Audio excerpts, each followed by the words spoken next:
Hopefully I am live right now. I'm very sorry. Hopefully I'm live right now. Hi, hi everyone. Hopefully I'm live right now. What is happening? Gosh, hi Noriega. Vita player, shift them up. Oh wow, shift them up. Hi, hey, hey, what's up? Solomon. Oh gosh. Oh my gosh. All of you have been waiting. I'm so sorry. I'm really sorry. Thank you all so much for coming over to my live stream. Am I live right now? I'm worried. Oh gosh. My deepest apologies for taking so long. Thank you all so much for being so supportive and coming over to my live stream. Thank you. You're all the best.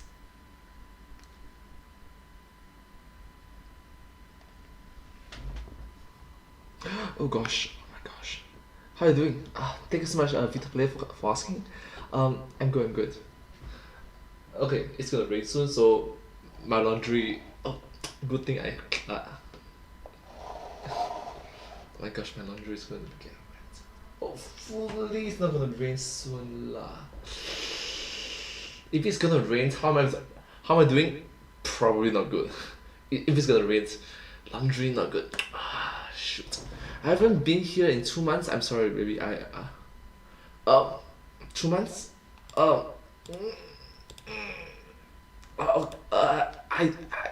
I'm sorry.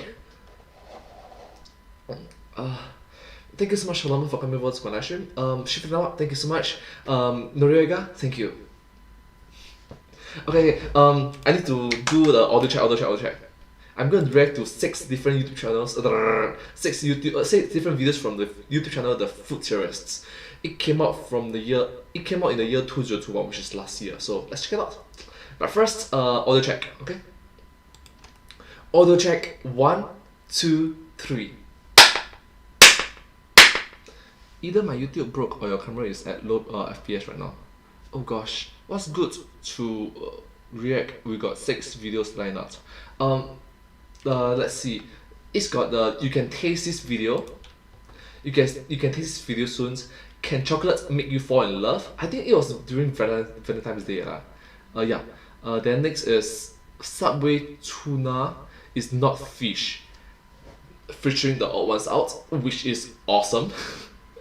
Taco Bell is killing Amazon. Seriously, Amazon. That's Twitch, you know. It's kind of hard. Next is Food Theory. They lied to you about food coma. The more you know, I guess. And next is I wore Panera's black glove for 24 hours. Panera black glove. Why? It's a glove now. It's not gonna last. Yeah. Hi Shippy. Hi. Thank you so much for coming over. Hi. Oh yes. Okay. Sorry. Audio check. 1, 2, 3. Yeah. Hopefully it's working. Hopefully it's good. McDonald's. Hello, McDonald. Okay. Hopefully it's working.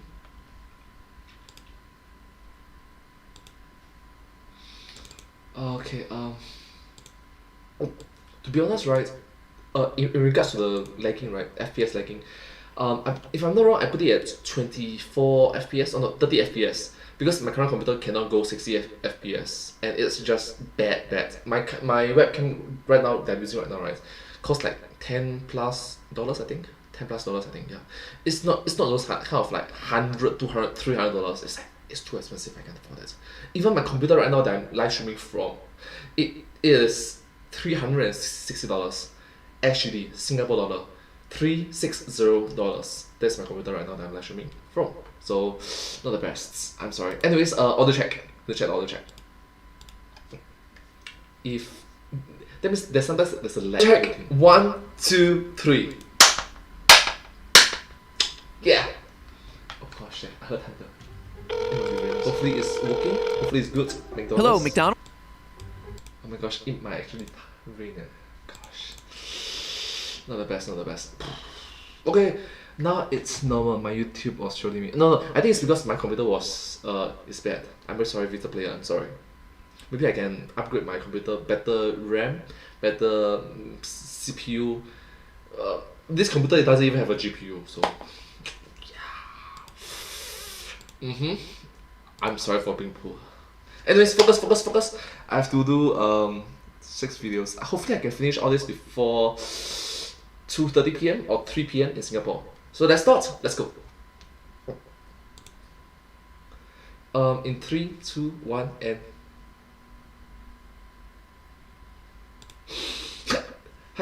sorry. Your setup in Brazilian money is quite expensive, my guy. $365. I'm not too sure. I'm really sorry. Because from what I know, right, in comparison to other local Singaporean live streamers, their computer can cost up to $5,000 SGD, $6,000 SGD. The base of it will cost $2,000, $3,000. The cheapest I found was $1,500, $1,600. Like personally, if it can work, it can work. I would not want to spend more than $1,000 on a computer, on a mid-range computer because currently this computer that I'm using right now is more of the low-ranked mid-tier, low-ranked. Yeah. If I want to upgrade my computer right now, I want to buy something mid-tier, higher than this. So yeah. Looks fine to me. Oh, Shippy, thank you so much. Wow.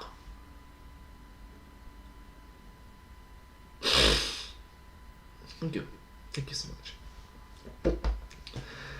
Something to know. Oh, the more you know, I guess. Thank you so much. Thank you. Okay, focus.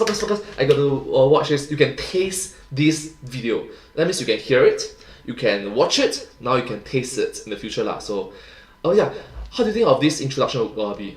Hi everyone, it's me, and today, let's watch this video. And tomorrow, let's taste this video. Sounds good, right? Okay. Is this introduction okay? Solomon's, Shippy, shift them up. Noriega, Vita player, is okay? Hopefully it's good. Yeah, that's right right now. Gosh. Good thing I clapped my laundry in first before I start my live stream. So okay. 3, 2, 1, and go. Hi. Sorry. Hi. Hi everyone, it's me, and today let's watch this video together, and tomorrow let's taste this video together. Let's go. McDonald's, hello. Hello, McDonald's. Can I get a combo #1 medium size for delivery? Actually, you know what? Can we make that a large? Thanks. Did you just grab it from a street? Huh. Interesting.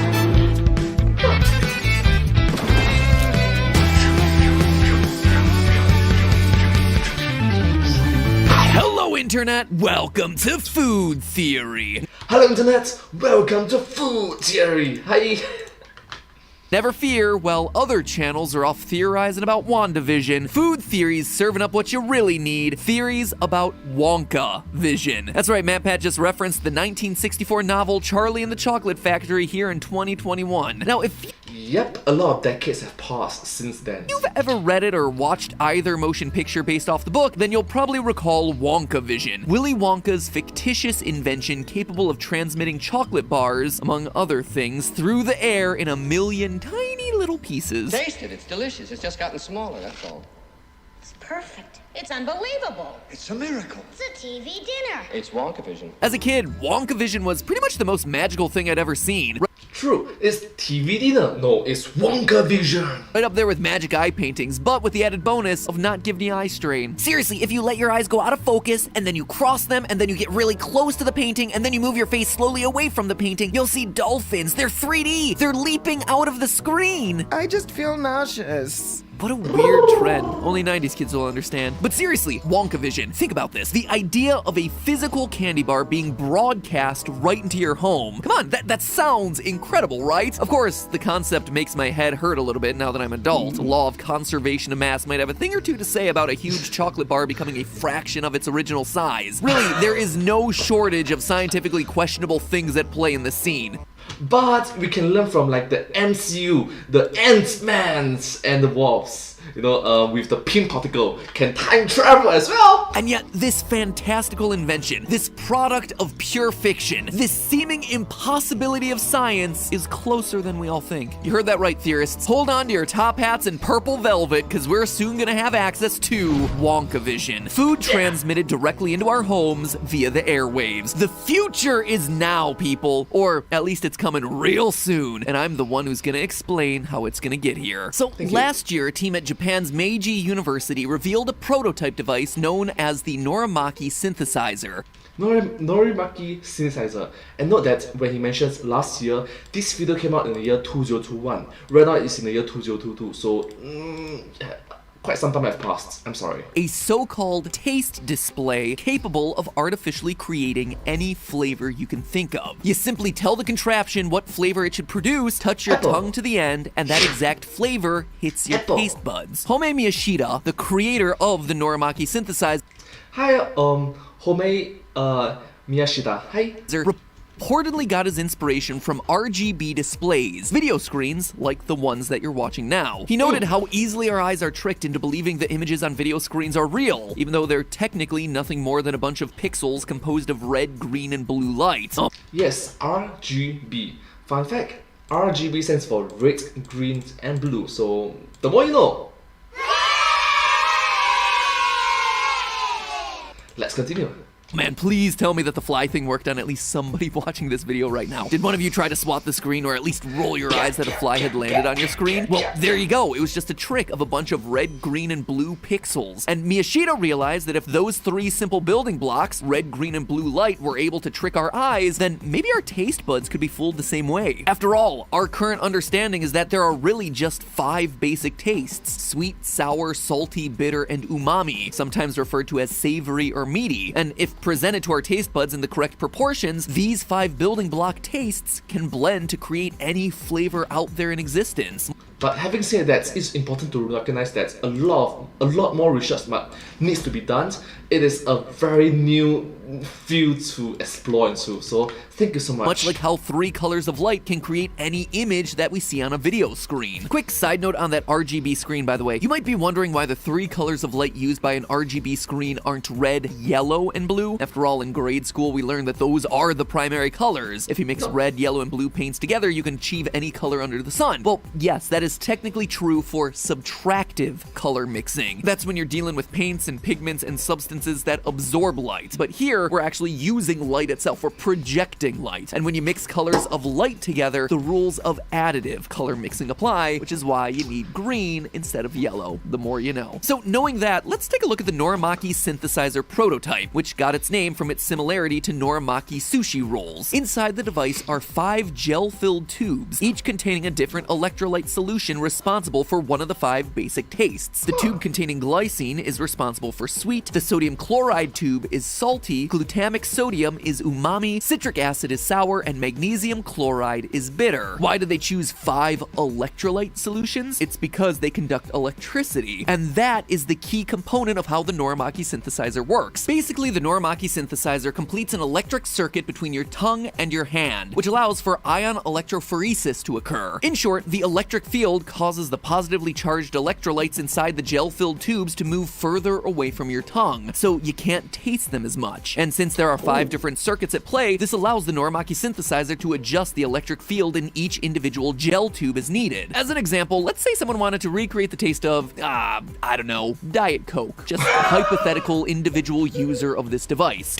Yep, hypothetical is just maybe someone maybe To achieve that sweet, sweet, delicious nectar taste, the device might apply no electric current whatsoever to the sweet tube, allowing the sweet-tasting electrolytes to remain right up against the tongue. Meanwhile, electric current would be applied to the bitter and salty tubes to drive those electrolytes further away from the tongue. So, in essence, the Norimaki synthesizer achieves the perfect taste recipe by subtracting the flavors least present in whatever you're trying to recreate. And apparently it works. The research team claims to have accurately recreated all sorts of different flavors from candy to sushi. And there you have it, friends. It is a lickable screen, able to replicate any flavor you can imagine. I mean, we always joke about smell-o-vision, right? The idea that a TV can replicate the sense of what you're seeing on the screen. Well, this, quite literally, is the first massive leap forward in taste-o-vision. Just think about what this technology could mean for menus and recipes and advertisements and historical preservation and video games. Finally, you'll be able to taste Kingdom Hearts' sea salt popsicles, Portal's iconic chocolate cake, provided it isn't a lie. Heck, Oh! The cake is a lie! even Castlevania's iconic wall meat. Does it mean that we'll actually be able to enjoy Wonka vision someday? Spoiler alert, yes. Yes, it does. Now, obviously, the Norimaki synthesizer isn't the same thing as Wonka vision. Not yet, anyway. But if the research is correct and every flavor is actually composed of 5 basic tastes, then the field is on the cusp of an absolute breakthrough that'll make Wonka vision an absolute inevitability. True, this kind of technological breakthrough, maybe like 5 years, 10 years, or even a few decades later, 2, 3, 4, or even 1, 2 centuries later, you never know. It might be the best thing in the world. You never know. A few centuries later. I'm not saying it's gonna be easy, but with the 5 building blocks of tastes in hand, it's only a matter of time before we're able to map out every single taste detectable to the human palate. Just like what Thanos said, I am inevitable. Consider how color shades have been classified. Today, any color you see on a screen can be described with an alphanumeric code. HTML colors, for instance, use 6-digit case-sensitive alphanumeric codes. The first 2 digits refer to the intensity of the red, the middle 2 digits refer to the intensity of the green, and the last 2 refer to blue.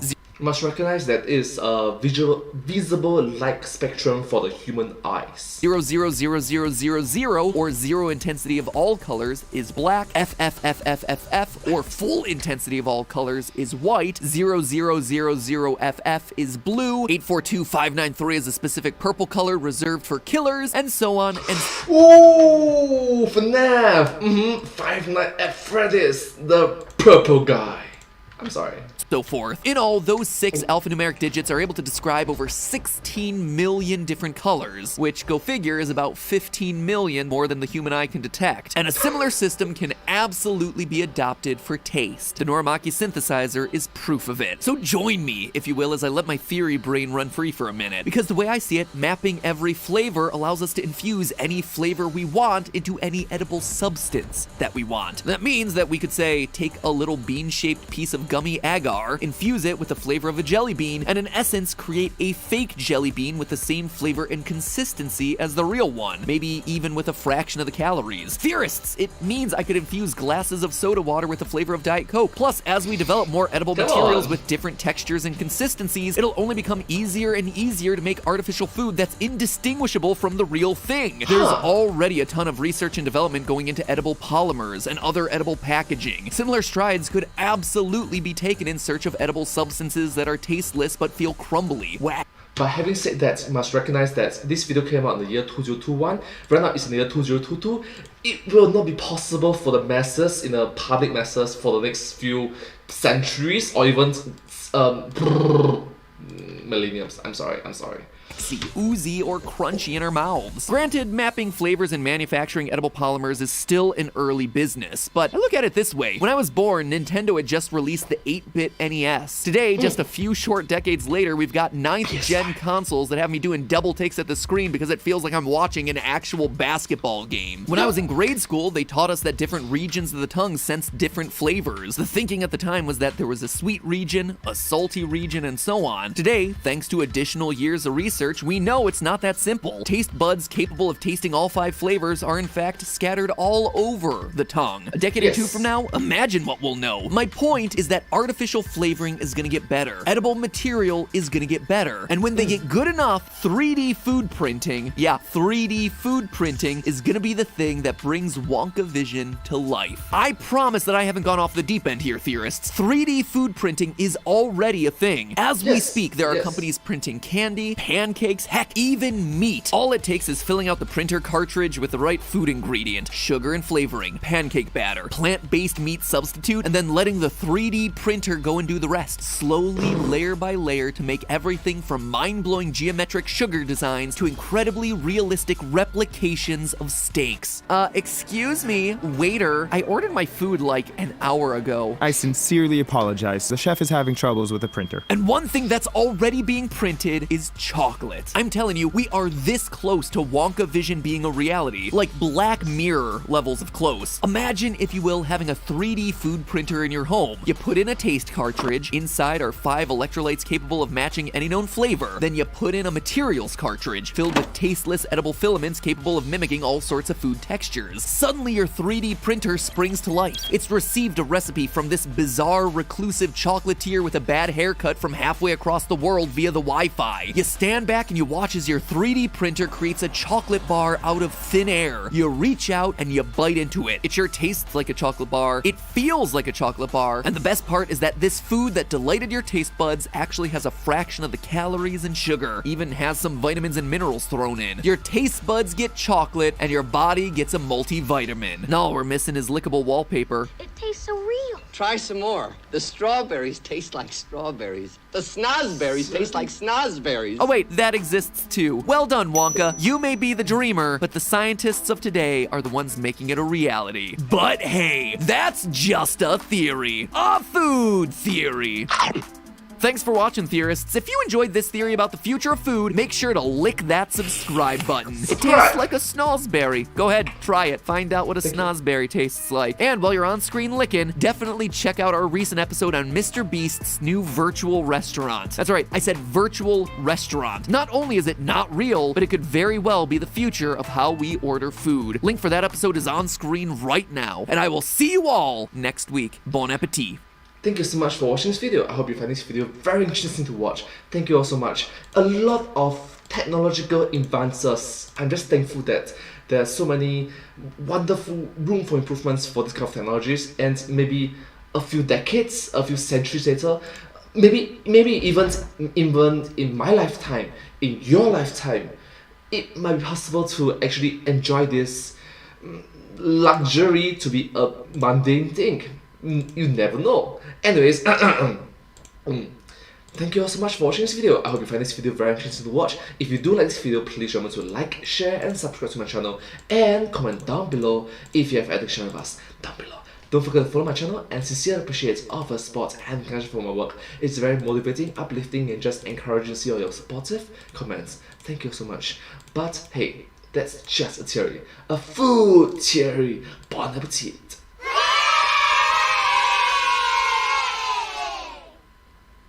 And I hope to see you all in my next video. Bye, subscribe. Thank you. Thank you so much. Alright, let's get it. $1 American dollar equals to 512 R dollar sign 5 dollar $5.12, I guess. $1 Singapore dollar equals to 3 R chocolate TV. Yeah, awesome. Should be, yeah, I know, right? Sorry, $3.75. Cents, right? Or is it R? I don't know how to pronounce the R thing. I'm so sorry. My deepest apologies. I'm sorry. Then, oh yeah, a Vita player. I used it wrong because I'm just very curious, because currency doesn't actually say much if there's nothing to compare it with. So let's just say a simple meal for one individual. A simple meal for one individual. That means a bowl of food, or a plate of food that can fill you up for one meal. like give me something that is cheap, give me something that is simple, give me something that is quite mediocre, mundane, and quite average that everyone uses. How much does it cost, Victor player? I'm very sorry. So that I have a gauge, a comparison, at least at a range to do my reasoning. Because maybe like for example, one meal costs probably 10 cents. And then if that's the case, $3.75, you can feed yourself for like weeks weeks on end. Yeah, so it's always good to have a good comparisons in it. Yes. Did that bird just fly past the thunder? Okay. Anyways, next video is about let's see.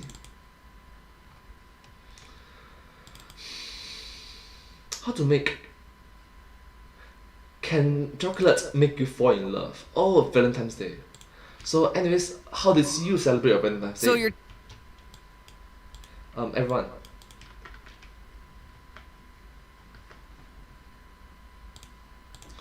Everyone watching this video, how do you celebrate your Valentine's Day?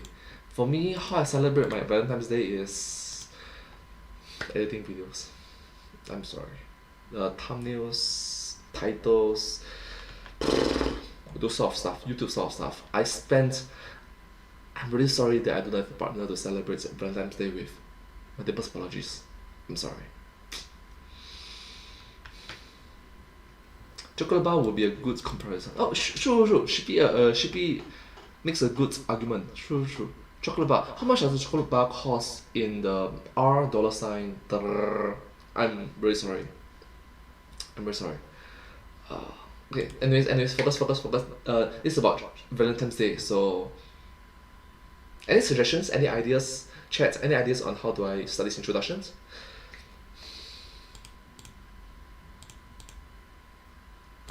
Hi everyone, it's me, and today I eat food and wish I have a girlfriend. Okay, sure.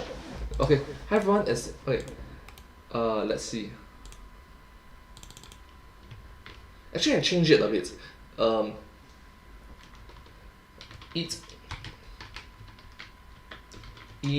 Shippy, your comment is I eat food and wish I had a girlfriend.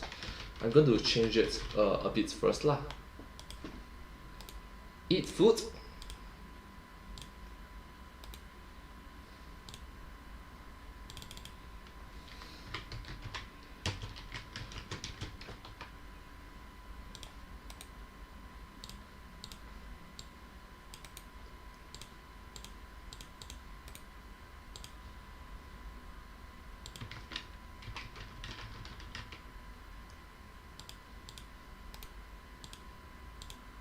So, hi everyone, it's me, and today, do you eat food and wish you had a girlfriend? Wait, slash. I need to slash.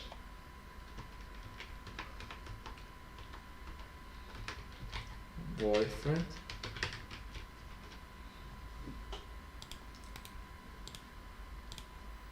So, hi everyone, it's me, and today, do you eat food and wish you had a girlfriend slash boyfriend? So, sounds good, right? Okay, let's start in 3, 2, 1, and go. Hi everyone, it's me, and today, do you wish sorry, one more time.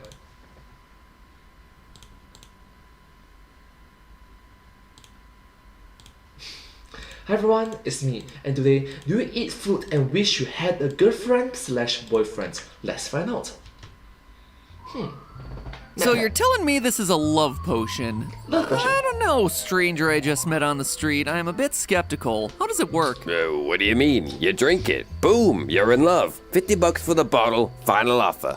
What I mean is, what biological pathways does it involve? Endocrinologically speaking, what's happening? What hormones are being activated? Listen. And what does the literature have to say about this love potion? Has it been double-blind tested? Do you have studies? Does this even have FDA approval? Here's $50 to leave me alone, okay? Final offer. I'll take it. Works every time. Oh! Notepad, come on!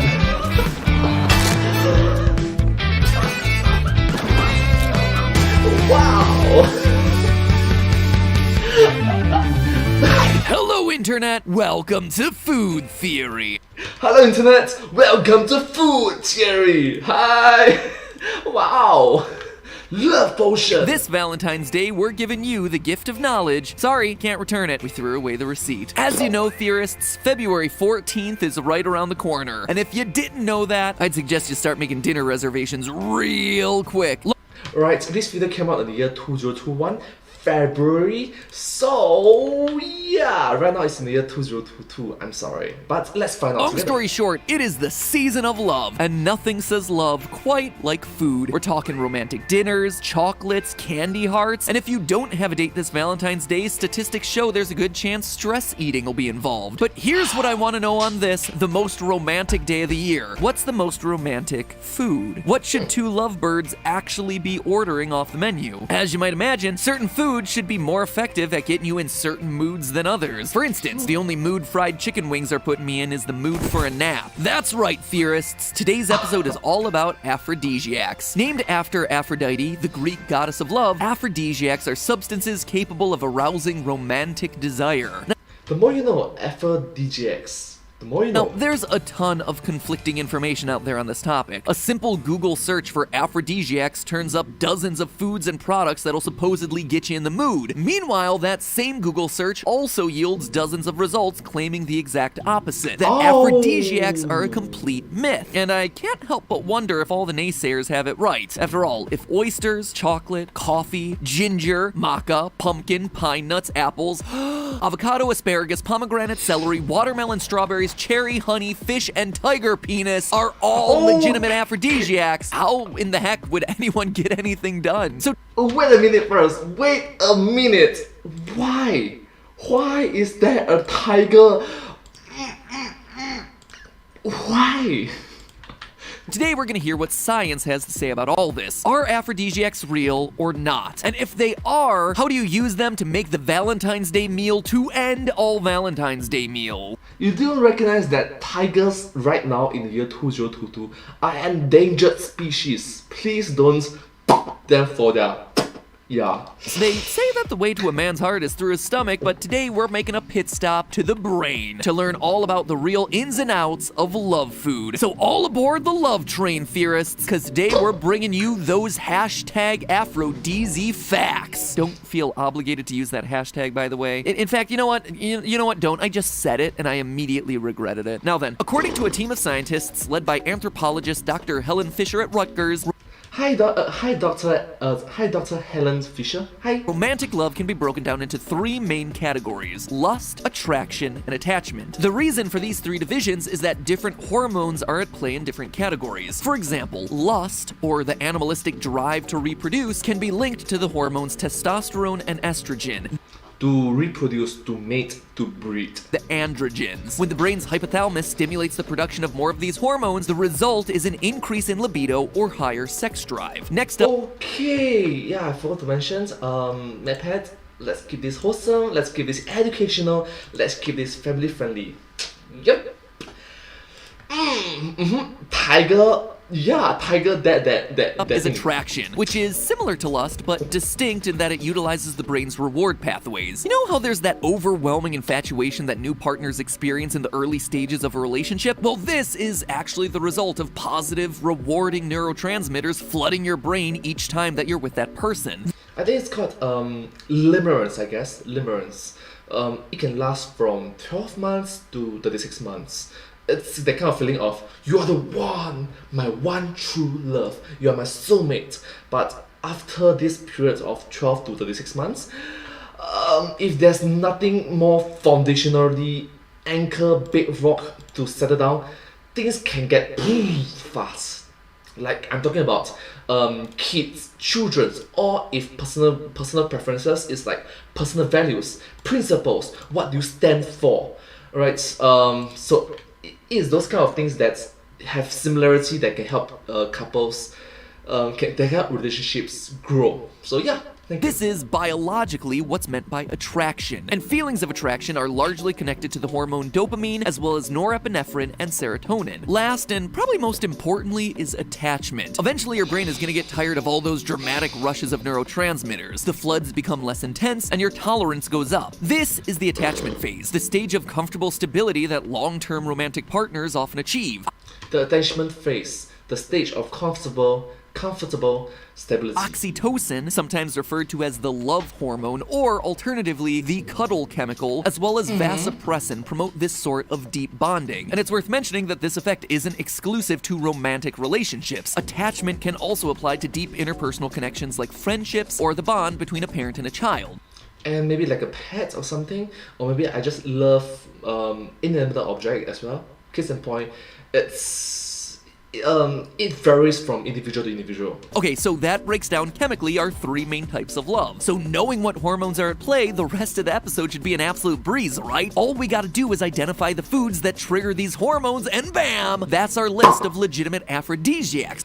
Ultimate love food! Right? If only it were that simple, theorists. Take oysters, for example. Here's a food that has a historical reputation as a natural aphrodisiac, and was included on pretty much every pseudoscientific list of aphrodisiacs that I happened upon. Outside of chocolate-covered strawberries and those chalky conversation hearts, oysters are the go-to mood food for Valentine's Day. Apparently, nothing says, "Oh baby, come hither," quite like a mollusk with the texture of a loogie, but sure, we're gonna roll with that. A common line of thinking I encountered in the research was that oysters contain zinc, and zinc is key to testosterone production. Ergo, oysters boost libido. And while sure, it's true that zinc is indeed part of a healthy diet, it's basically doing the same thing to your sex drive as getting exercise or plenty of sleep. You know what else gives you a lot of zinc? Beans. And I ain't ever had any romance in my life after a big ol' scoop of pintos. Same thing with oysters, and the Food and Drug Administration has concluded the same thing. They directly addressed the oyster rumor in their website, stating that there is no scientific evidence to suggest oysters, and by proxy pinto beans, are an aphrodisiac. It's a similar story for a lot of the other would-be aphrodisiacs that promote hormones linked to attraction and attachment. Chocolate, for example, is another food with that age-old reputation for being a natural aphrodisiac. She loved me not. She loved me, she loved you not. Chocolate increases serotonin and stimulates the release of dopamine, which seemingly makes it a slam dunk for lovers looking to boost their attraction. Plus, you got foods like avocado and fatty fish, which are great for the production of the attachment hormones oxytocin and vasopressin. So it seems like they could be legit aphrodisiacs too. And yet time and time again, the clinical studies remind us that there's more to setting the mood with food than simply containing the correct chemicals. According to Dr. Michael Kreikman, head of the Southern California Center for Sexual Health, quote, "There is anecdotal and historical evidence that some of these plant-based substances may work, although clinical studies have yet to conclusively demonstrate the effectiveness and safety of any." Kreikman also adds that the FDA feels much the same way. Based on the research that's been done out there, even over-the-counter drugs that claim to contain aphrodisiac ingredients don't stand up to scientific scrutiny. So that's a bit of a bummer when it comes to figuring out our scientifically ideal Valentine's Day dinner. Short of getting a prescription drug involved, it would seem that there's no Valentine's Day dinner that's really capable of moving the romantic needle on its own, so to speak. However, all of this is overlooking one key element: psychology. After all, the hormones we've been discussing today all get triggered from your brain. So before we go and write off oysters, chocolate, avocados, and countless other historically acknowledged aphrodisiacs like tiger penis, let's consider that. Okay, yep, it exists. People use it. The poor tiger. I'm sorry. Maybe a bunny or something? That doesn't make it sound better. Tigers are endangered species. Please don't them for that. Much anything can be an aphrodisiac if you believe it to be. I'm talking about the placebo effect, the phenomenon where an inactive substance with no known medical effect is able to get real results. The placebo effect, yes! And as a matter of fact, the placebo effect has been shown to be a more powerful aphrodisiac than any of the actual chemicals in the food that we've talked about today. See, if someone believes the food or drink they're ingesting has an amorous effect, then it can absolutely become a self-fulfilling prophecy. And if you are going so far as to eat bull testicles for a bedtime boost, like some traditions do in India and China, well, you must really believe in the power of this stuff. And the placebo effect works a lot of the time. Here that we begin to see that psychology plays an all-important role in love. The cocktail of hormones that make us feel lust, attraction, and attachment all take their marching orders from the brain. And despite centuries of trying, we still haven't found a food that can effectively cut the brain out of the process. But here's what we have found. There are some proven simple ways to steer things in the romantic direction. Crippling loneliness? Romantic evening. Shut up! And they don't really have a whole lot to do with food. For example, a 2008 study discovered that women are 3 times more likely to give their number to a guy if he has a dog. Multiple studies have shown that What? Wait, what? What? Okay. Okay, the more you know, I guess, the more you know. Food for thought. Food for thought. both men and women are perceived as more attractive when they wear the color red. So maybe like the dog cafe, or maybe can go to the zoo. Okay. I learned something very important. A 2014 Wear red color, okay? study suggests that kindness can make you more attractive to others. And studies Okay, have okay, that's repeatedly great, shown that surprises intensify our emotions and boost our dopamine levels, Surprise! reactivating relationships that might be flatlining or feeling stale. So in a It's like a plateauing, then it's just a surprise. roundabout way, this does help us craft the ideal Valentine's Day dinner. And it really has nothing to do with the food that you put on the table. You surprise your loved one by making the meal yourself. Not only is it an exhibition of kindness that'll boost your attractiveness in a way that no food ever could, the surprise element will snap your partner to attention as the brain floods with rewarding neurotransmitters. And bonus points if you wear red and bring your dog. So long. Oh my god! I just love it that NetPack just included this kind of like gaming statistics. It's like plus 35, plus 15, plus 25. Long story short, eating supposed aphrodisiacs like honey aren't going to make you more attractive to your loved one. But using honey, our sponsor for today's episode, to save money on all your online purchases probably will, because nothing is sexier than saving money. Honey is a free browser extension that scours the internet for promo codes and automatically tests them when you're checking out. It's basically your online shopping best friend, except instead of hitting you up for money, this best friend saves you money. The Food Theory team actually uses honey all the time on our productions. The kitchen scale that Amy used for all the measurements in our recent pizza episode, not to brag, but honey saved a cool 10% on that one. And for our Colonel Sanders secret recipe episode where we had to find white pepper specifically from Malaysia, not only were we able to find some on a honey supported site, but we saved a couple of bucks in the process. It's super simple. First, you get honey on your computer for free in 2 easy clicks. 1 and 2. Then when you're checking out on one of its 30,000 supported sites, honey pops up. You click apply coupons, then wait a few seconds as honey searches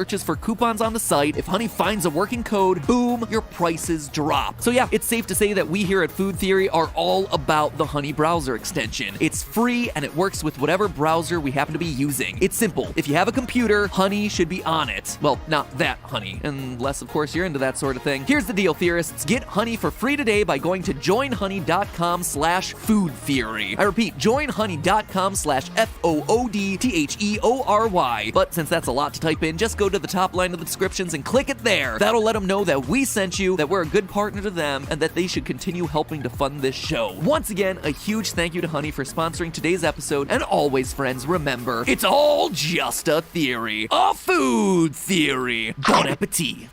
Wow! Oh my gosh, this video must be so popular right now. I'm gonna rewatch this video after my live stream is over so I can learn something new. We should continue So, helping to fund this show. Once again, a huge thank you to Honey for sponsoring today's episode, and always, friends, remember, it's all just.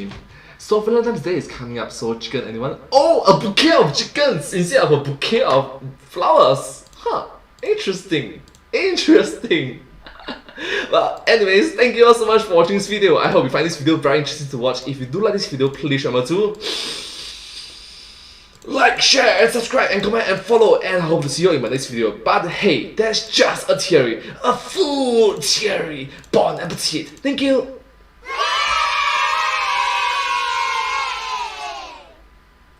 And I hope to see you in my next video. Bye bye. Subscribe. Huh, interesting. Okay, so tiger. Please don't do that. Tigers are endangered species. Please don't. please don't. Let's save their species. Thank you so much. That poor tiger. Okay, let me see. Velcro tape bunny. Hi, Velcro tape bunny. Yes, tiger. Yeah, PPLs. Yeah. That. Leave that poor tiger alone. How can they feel if the tiger ate their? Just please don't. Tigers. The tiger species is endangered animals. Please don't. Just please don't. Please don't. Yeah. Oh, don't worry though. How are you doing, Velcro bunny? Velcro tape bunny. Huh, interesting username. Thank you so much. How are you doing? Thank you so much for coming over to my live stream. I still got a few more videos to watch. It's like 4 more videos to watch from the food theorists. So yeah. Next video is about Subway tuna not being Subway, featuring the odd ones out. Let's see. Food theory. Subway's tuna is not fish, featuring Subway. The odd ones out. Subway. Interesting.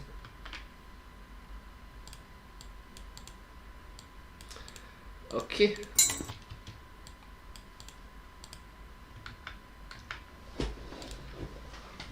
So any recommendation on how should I start my, any suggestions, any ideas, recommendation on how should I start my introductions? Just now, Shippy, thank you so much for your recommendation. Just now you said I eat chocolate and wish I had a girlfriend. So I use that same comment of I eat food. I eat food and wish I have girlfriends become, hi everyone, it's me, and today do you eat food and wish you had a girlfriend / boyfriend? Thank you so much, Shippy, for your recommendation just now. So this is about Subway. Subway tuna sandwich is not actually fish, featuring the odd ones out. Any recommendations, any suggestions on how should I start my introduction? Oh, sorry. Hi, I'm doing good. Thank you so much, Velcro Bunny. Hi. Thank you. Any recommendations, any suggestions on how should I start my my video? Velcro Tape Bunny. Thank you. Oh, this is socially. I've received it from a friend. She's a Singaporean content creator as well. Wolf's Bane. You can go check it out. Wolf's Bane. WOLFSBANEE. Wolf Banes with 2E. She's such a wonderful content creator and a brilliant friend. Thank you so much. Please support to her. There's something fishy about this tuna. That's good. Okay. So Shippy says there's something fishy about this tuna. Velcro Tape Bunny said that's good. Okay, sure. Okay, and today I'm going to use. Okay.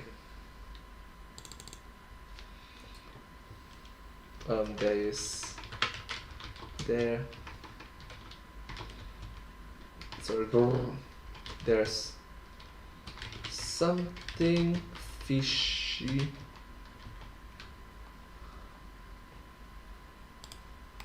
Is it working? No, this is a bit too long.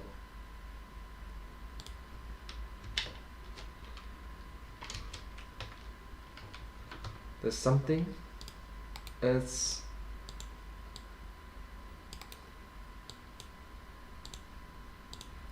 fishy.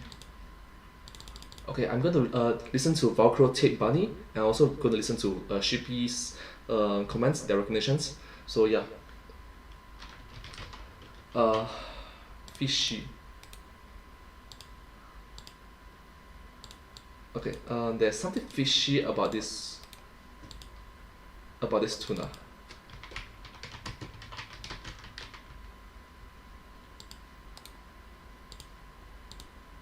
Then Velcro Tape Bunny says that's good. Okay, so that's good. That's good.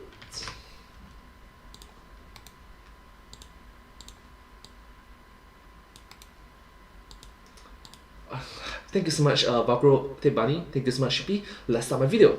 Alright. So yes, hi everyone, it's me. And today, hi everyone, it's me. There's something fishy about this tuna. That's good, right? Is this video introduction good? Hopefully it's good. Okay, let's start.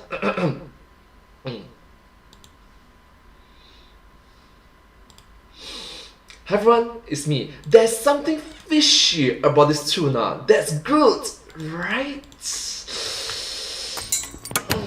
Subway. Hello, welcome to Subway. Can I get you anything? The old one's out! Is that how it's really pronounced? How's what's pronounced? I'd like a tuna fish footlong with olives, please. All right, sir, 1 tuna fish with olives coming up. Why are you saying it like that? Like what? Tuna fish? Because that's what you ordered? No, I ordered tuna fish. A tuna fish sandwich. And that's what I'm giving you, tuna fish, because that's what we serve here at Subway. 100% real, genuine tuna fish. Stop it! Are you messing with me? Is this some sort of like YouTube prank channel or something? Tell me right now with the straight answer. Is that a tuna fish sandwich made with actual tuna fish?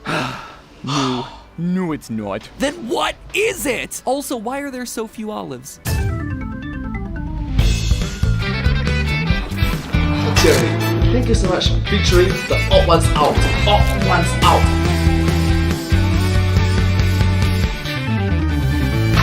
Hello, Internet. Welcome to Food Theory. Hello Internet, welcome to Food Theory. Hi. The show that never passes up an opportunity to do an episode on the world's largest fast food restaurant chain. Oh my gosh, there's a lot of puns, isn't it, in this video? Opportunity. That's right, theorists. Once again, Food Theory finds itself riding the old Subway. But honestly, what else could I do? Subway has the best lawsuits to talk about. One day, they're getting sued because their foot-long sandwiches aren't exactly a foot long.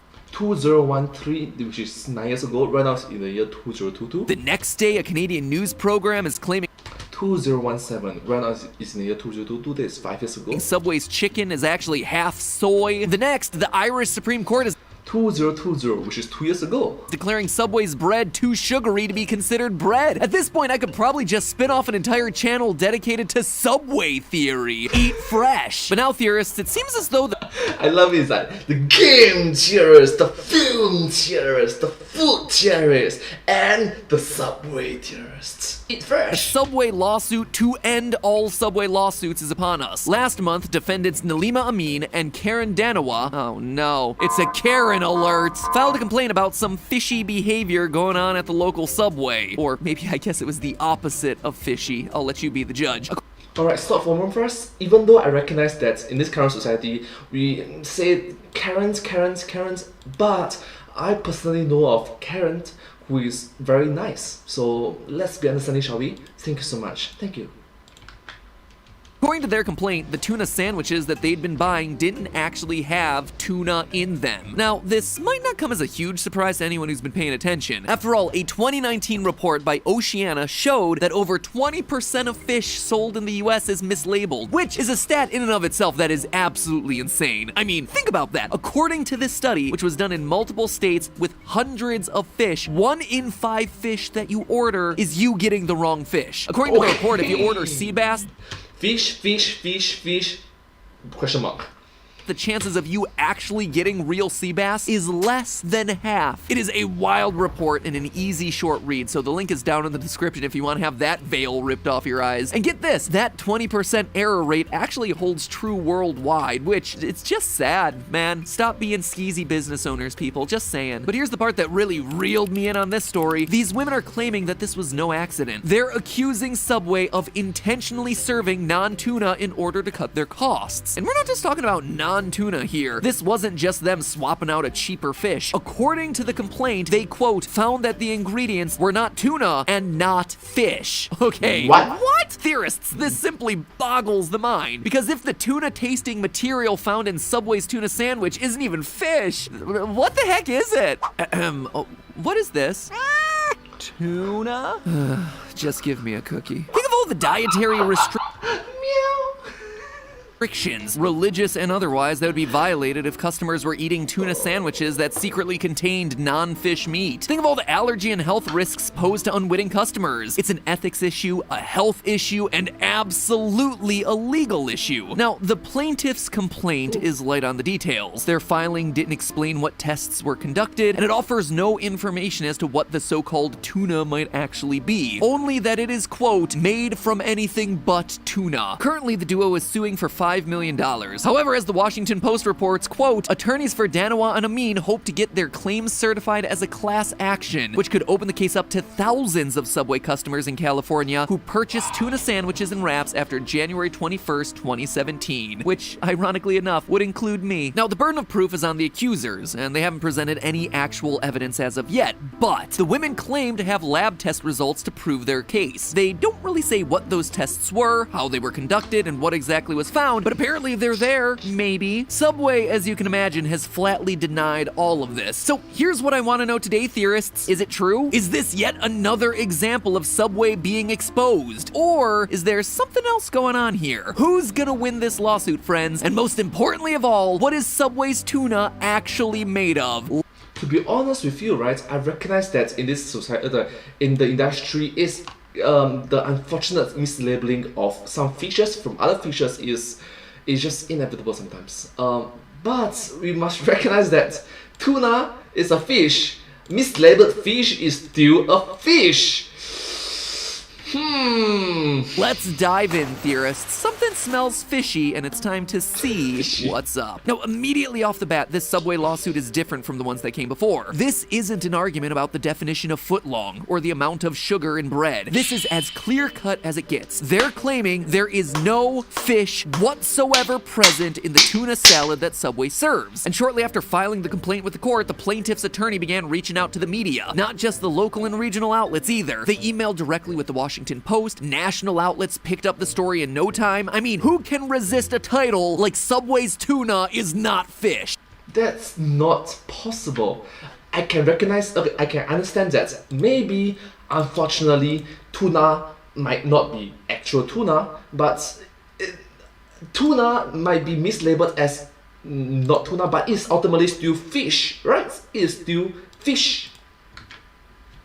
Like I said, who can resist it? So far, the plaintiff's attorneys seem more than a little confident. But confident as the plaintiffs might seem, Subway is even more confident. After news of the lawsuit went public, the company immediately jujitsu'd their potential bad PR into good PR by doubling down on the fact that they serve 100% wild-caught tuna, then promptly launching a 15% off deal on tuna products so people can decide for themselves. So Subway is hardly shying away from the lawsuit. In fact, they're leaning into it. But no amount of posturing on either side can change this simple truth. One side is clearly right and the other side is clearly wrong. Either Subway's tuna contains fish or it doesn't. So which Yeah, it's kind of black and white. There's a gray area is a bit hard. is it? Well, theorists, this is one of those times where I actually have to side with the company Subway. You guys know me, this channel holds nothing sacred. We will not hesitate to point out sketchy business practices by the big chains, but in this case, the only thing fishy here is the lawsuit itself. You see, the whole situation is eerily familiar, kind of like history repeating itself. Just as Subway is accused of serving tuna that isn't tuna, back in 2011, Taco Bell was accused of serving beef that wasn't beef. That lawsuit, which coincidentally was also filed in late January and also in the state of California, was also announced in a very similar way. The attorneys immediately rushed to the media and claimed to have test results that no one was allowed to see from a laboratory that no one was allowed to know the name of. In this case, Taco Bell was accused of serving a meat filling that contained far less beef than the restaurant claimed it did. In response, Taco Bell immediately launched an aggressive advertising counter campaign, spending between $3 and $4 million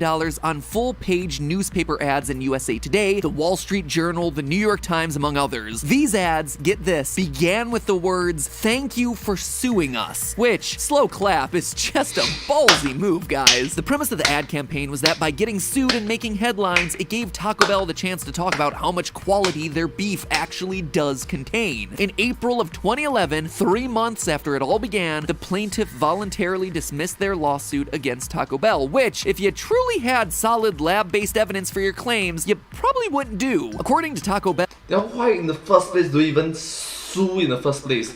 Gosh, you must recognize that. You must recognize that.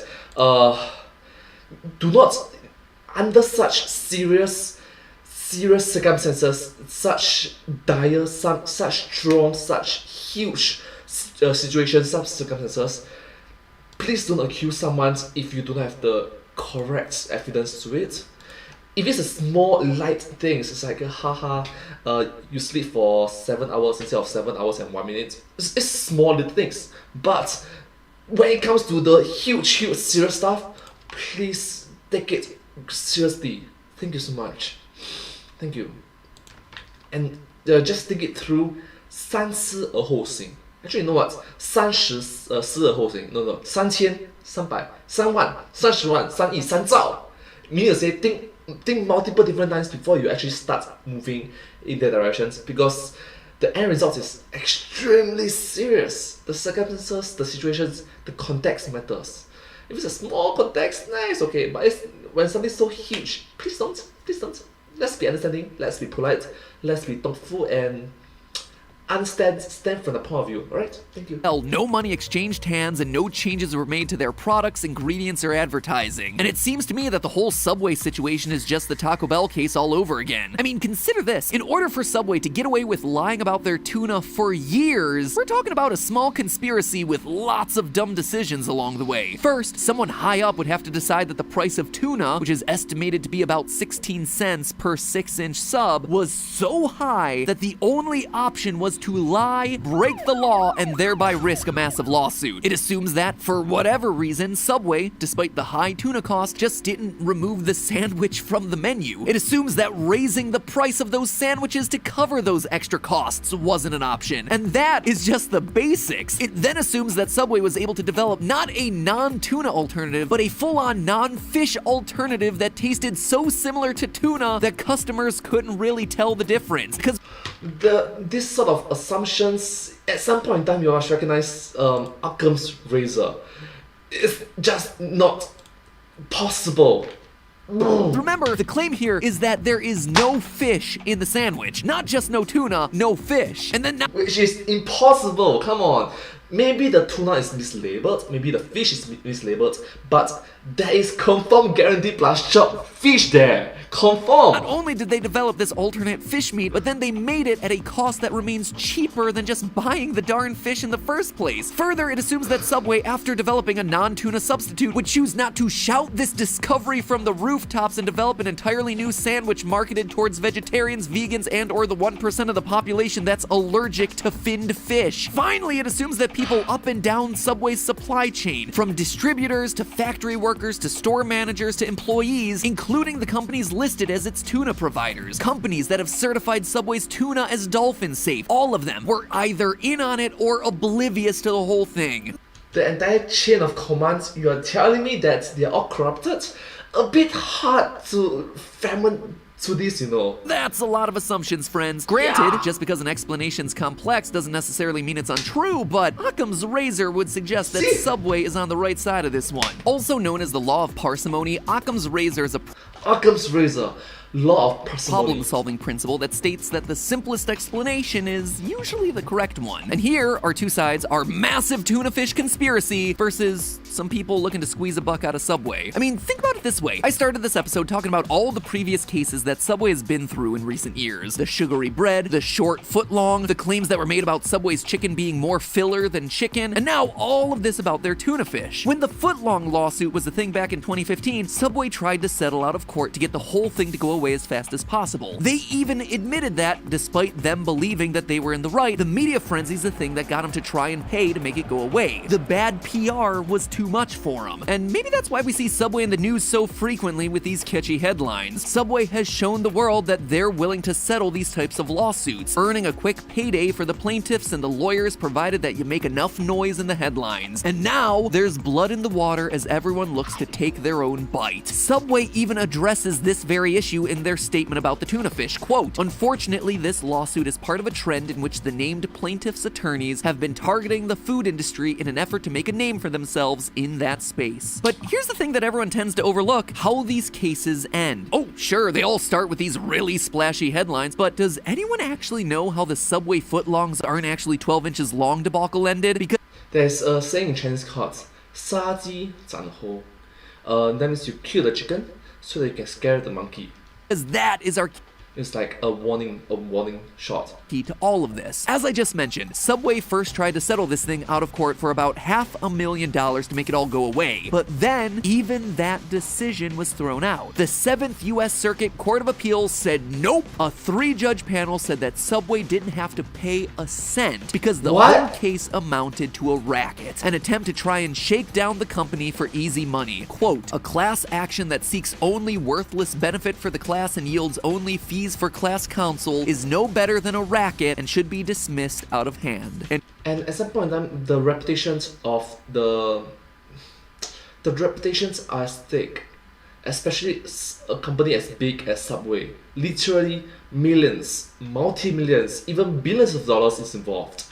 Bad PR sucks. Quote. So what does all of this mean for our tuna case? Well, a decade after Taco Bell's Beefgate, Subway is following their playbook to a T. Like Taco Bell, they spun the bad PR into a counter campaign offering customers 15% off tuna and using it as a platform to explain how their high-quality tuna is delivered to the restaurants. My point is, even though it seems like Subway is constantly being bombarded with these lawsuits, none of these huge eye-catching accusations tend to stick. Time and time again, Subway and these other fast food restaurants are showing themselves to be acting above board in the eyes of the judges. That is why I believe that Subway is gonna walk away from all of this tuna tumult unscathed. And if I'm wrong and Subway was feeding us some non-fish material this entire time, well, I wanna know how the heck Subway invented an allergen-free tuna alternative that costs less than real tuna, and why on earth they thought it was a good idea to keep that sort of revelation secret. But hey, that's just a theory. A Subway theory. Eat fresh. Thanks for watching, theorists, and a very special thank you to James from The Odd Ones Out, our Thank you so much, Ones our Out. Subway employee extraordinaire. He has a whole series of hilarious confessions of his time as a Subway employee, so click the link that you see on screen right now to check those videos out. They are great. And by the way, if you are curious about Subway's other eye-popping court cases, be sure to check out our episode on why Subway's bread isn't bread. Don't blame me, that one's on Ireland. That link is also on screen right now. Well, thank you all so much for watching this video. I hope you find this video very interesting to watch. If you do like this video, please remember to like, share, and subscribe to my channel and comment down below if you have any extra of us. Don't forget to follow my channel and sincerely appreciate all the support and cash from work. Thank you so much. I hope to see you in my next video. But hey, that's just theory, a full theory. Thanks for watching. Bon appetit. Thank you.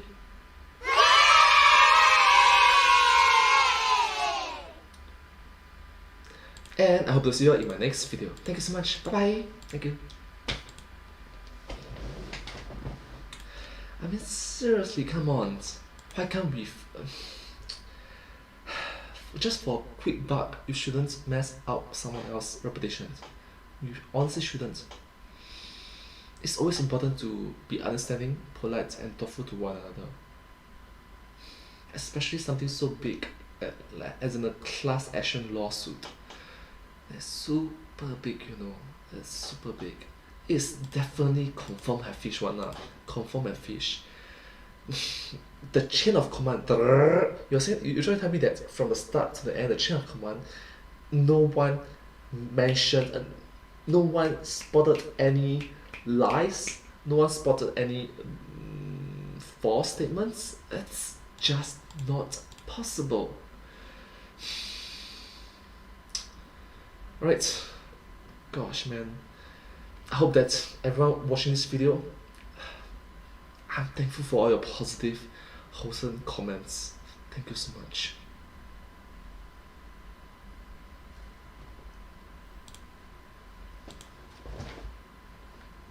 Alright, next video it's about, let's see.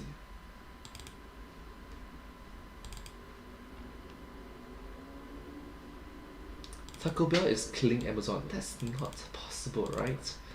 That's just not fathomable. Right, let's take a look.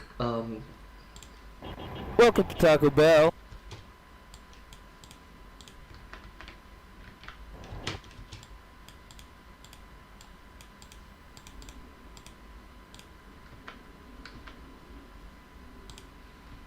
Oh gosh, I missed the chat. I'm sorry. That poor tiger. Yeah, sorry. There's something fishy about this tuna. Oh, Shippy, thank you. Oh yes. Maybe it's a vegan substitute. I, I, I highly doubt so. I highly doubt so because after all, Subway is a business. So, the best course of actions is, as I mentioned, Occam's razor. Get the fish, serve the fish. You don't have to go through the experimental chemistry laboratory to create something that is a substitute. It's just not fathomable, not realistic. So yeah. Anyways, this video is about Taco Bell is killing Amazon. Any suggestions? Any ideas? I'm open to ears. I'm open to comments. Alright, next comment says there's some fishy, that's good. Maybe it's a vegan substitute. Faculty Bunny says that maybe they got paid for suing so the franchise could get more publicity. No. You also saw, right? They originally wanted it to just hit down there, just like, you know what, I give you money, just keep your mouth keep your mouth quiet. They just wanted this to die down.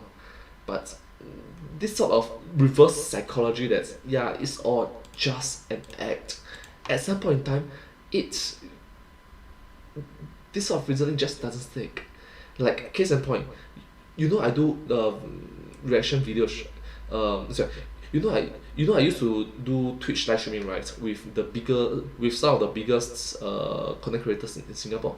Like, for example, I do it with Clarity, Zumi, Sugas Blood, Goof Guy, Amelis, Half and Puff, Oof Paint, Amanda Justin, these individuals, so on and so forth. I recognize that at some point in time, those interactions that we're having, those goods, those bads, those awkwards, those unique and special, those strange, quite unique, interesting coincidence that we actually partake in, those are genuine coincidence. We didn't plan those. Those like happen, and then in the live stream comments down below, like, yeah, it's scripted, confirm, fake, stop it. So you're acting it's so horrible. And then me, which is live there, which is IRL there in real life, it's like, no, it is happening. It is genuinely happening. And yeah, sometimes the audience just doesn't get it, unfortunately. And sometimes it's like there's a quote from Batman. Some people just want to watch the world burn. Right? Something like that. Is it correct? Some people just want to watch the world burn. I think so. Okay, next is Velcro Take Bunny is how Taco could bring down Jeff Bezos. Huh. Interesting. Okay. Cool. Alright. Okay, thank you so much. Velcro Tape Bunny. Is it alright for me to ask you something first? What is with the creative idea behind this username called Velcro Tape Bunny? For me, right, I'm called Humdrum Singaporeans because you can go search it up. Humdrum stands for the synonyms for humdrum is dull, plain, normal, average, mundane, mediocre, daily, everyday, simple, basic, regular, just another average Singaporean. So humdrum Singaporeans. I'm just another average Singaporean. I'm humdrum Singaporeans. So why is it called Velcro Tape Bunny? I'm just curious.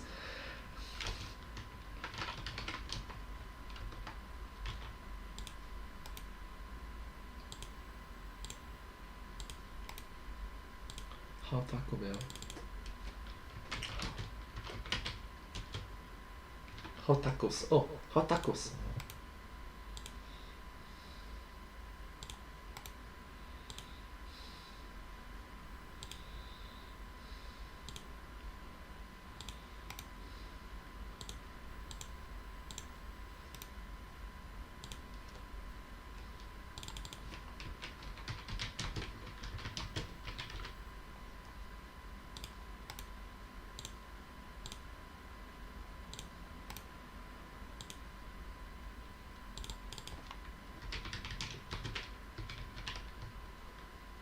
Jeff Bezos is. I feel bad, man. Jeff Bezos. How do you spell the name?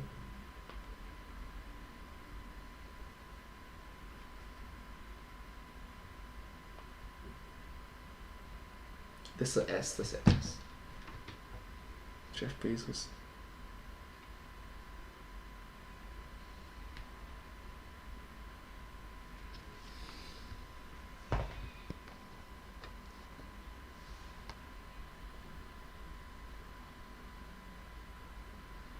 Alright, Jeff Bezos, there's an S.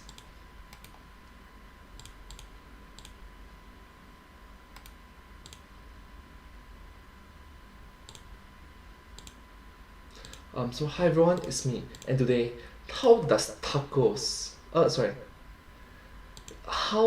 tacos could bring down Jeff Bezos? Yes, one of the richest men in the world. One of? Yeah. Some of it. Okay, let's read the comment first. I'm sorry. My little brother made me a bunny plush when he was younger, and it was covered in Velcro, and I thought it was cute. Aw, thank you so much. That's so sweet. That's so sweet. Like, my little brother made me a bunny plush. So I'm gonna guess. It's the size of like a handy. It can't be the size of like, right? Right? It's something similar to this size, right? Because Velcro is like a so at least at the very least it can't be this small. It can't be this small. Oh, sorry. It can't be this small. It must be bigger than this. Yeah, I think it's around the size of a hand or something, or two hands, around there. And also it will be very awesome because Velcro and bunny, they just need theorizing, just simple, silly, foolish hypothesis. Maybe you are like 80 plus years old, 90 plus years old, and your little brother can be like 80 plus years old, 90 plus years old, and then two elderlies creating something so cute or adorable, such a heartwarming, heartfelt, and sweet thing to do. And 80 plus years old giving it to an 80 plus years old, that's very cute, isn't it correct? They're just silly, foolish things. Don't dox yourself. Please don't dox yourself. Alright, please don't dox yourself.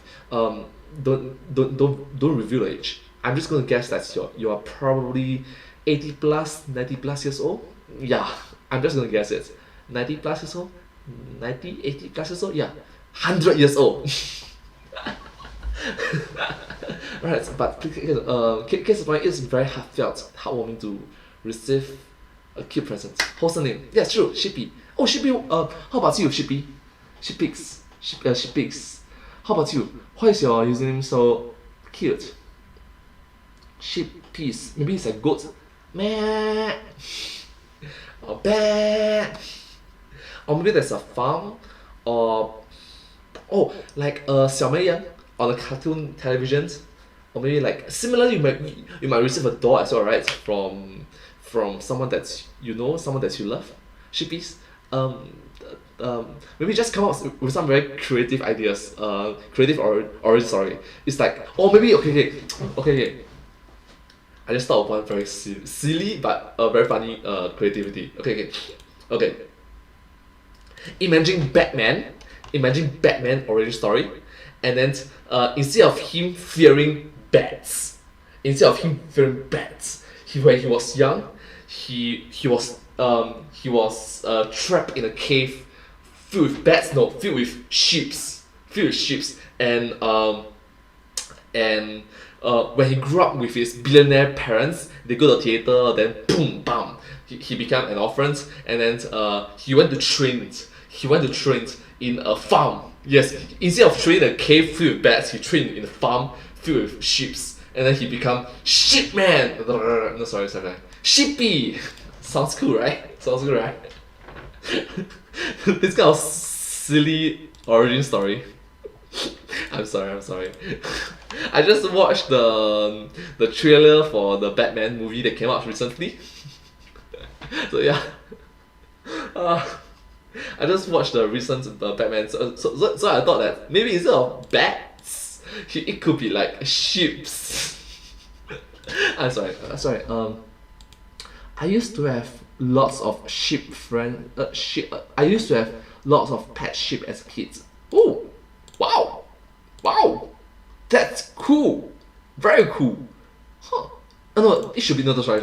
It should be very warm. Sorry, it should be very warm because you know sheep have the wool, have the coat.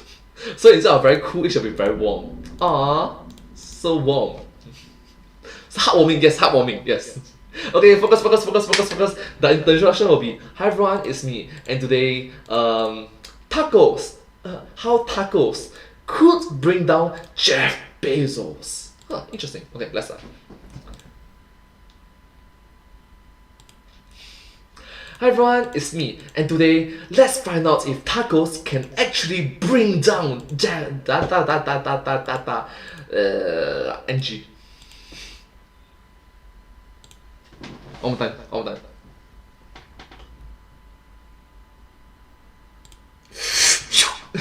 Hi everyone, it's me, and today how Taco Bell's one more time. NG. Alright, sorry. Shipman will be the next disease. Quite fun. Shipman. Okay. Focus. NG too many times today. Okay, let's go. In 3. Okay. The introduction will be, hi everyone, it's me. And today, how tacos could bring down Jeff Bezos. Okay, let's start. Okay. Hi everyone, it's me, and today, how tacos could bring down Jeff Bezos. Yes, the richest man in the world. Maybe. Welcome to Taco Bell. Hey, I heard you reduced your drive-through wait times? That we did, sir, by more than 15 seconds. Whoa, how'd you pull that one off? I can't tell you that, but what I can tell you is that we fulfilled your order 5 seconds ago. No way! No way!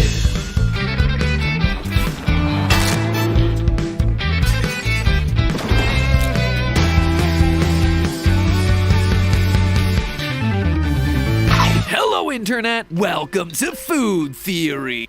Hello, Internet! Welcome to Food Theory! Hi!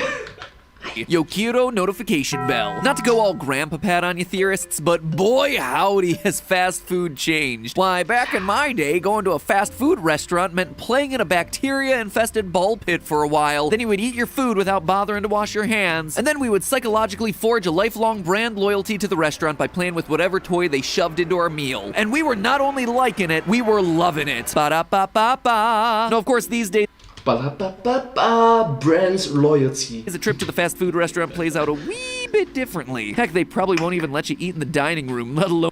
But case in point, you must recognize that this video came out in the year 2021, but then there's the global pandemic period. Wait a minute, right now it's in the year 2022. There's still the global pandemic period. Oh gosh, I'm sorry.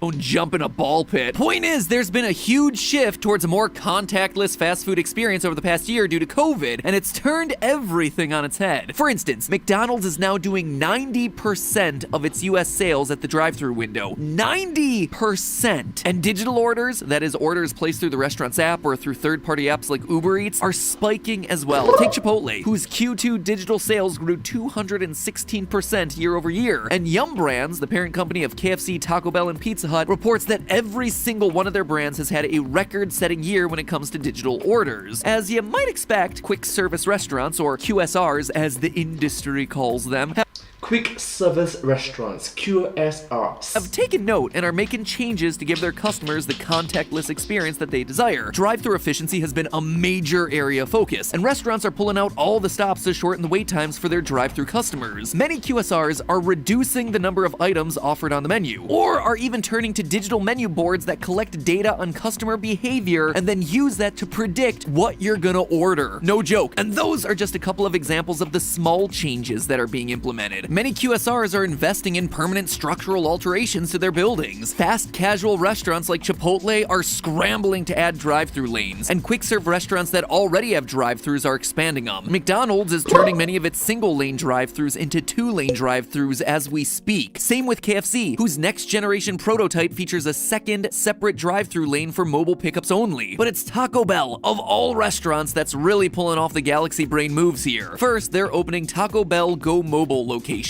which do away with the dining room altogether, resulting in a building that's 47% smaller than a traditional Taco Bell restaurant. But while that's certainly a new concept for Taco Bell, drive-through only places have always been around. What's the big deal? No, what I really want to discuss in today's episode is the first of its kind restaurant Taco Bell hopes to build in Brooklyn Park, Minnesota. The franchisee, who submitted building plans to the city earlier this month, claims that this experimental Taco Bell location will be, quote, so different that it has never been constructed anywhere before. And honestly, I can't bring myself to disagree. Theorists, look at this thing. There's no dining room. There are designated curbside pickup spots for mobile orders, and it has four, count them, four drive-through lanes. One lane on the end to accommodate oversized vehicles, and 3 lanes passing directly beneath where the kitchen is, located up on the second floor. Orders get lowered down to the customers on dumb waiters. Gotta admit, this building looks an awful lot like a drive-through bank, and I was kinda hoping that the orders might get fulfilled via pneumatic tube, but I guess dumb waiters are cool too. I mean, you can't help but admire just how hard Taco Bell went with this building. Oh, drive-through orders are up? Boom! 4 lanes. People aren't dining in as much? Boom! No more dining room. Customers want a contactless experience? Boom! We will serve you with dumb waiters like we're lowering bread to the unwashed masses below. So this is obviously a bold move on Taco Bell's part, especially when you consider that I've never been to a Taco Bell and seen more than 2 cars in line. Don't get me wrong, I love me some Nachos Bel Grande as much as the next guy, but 4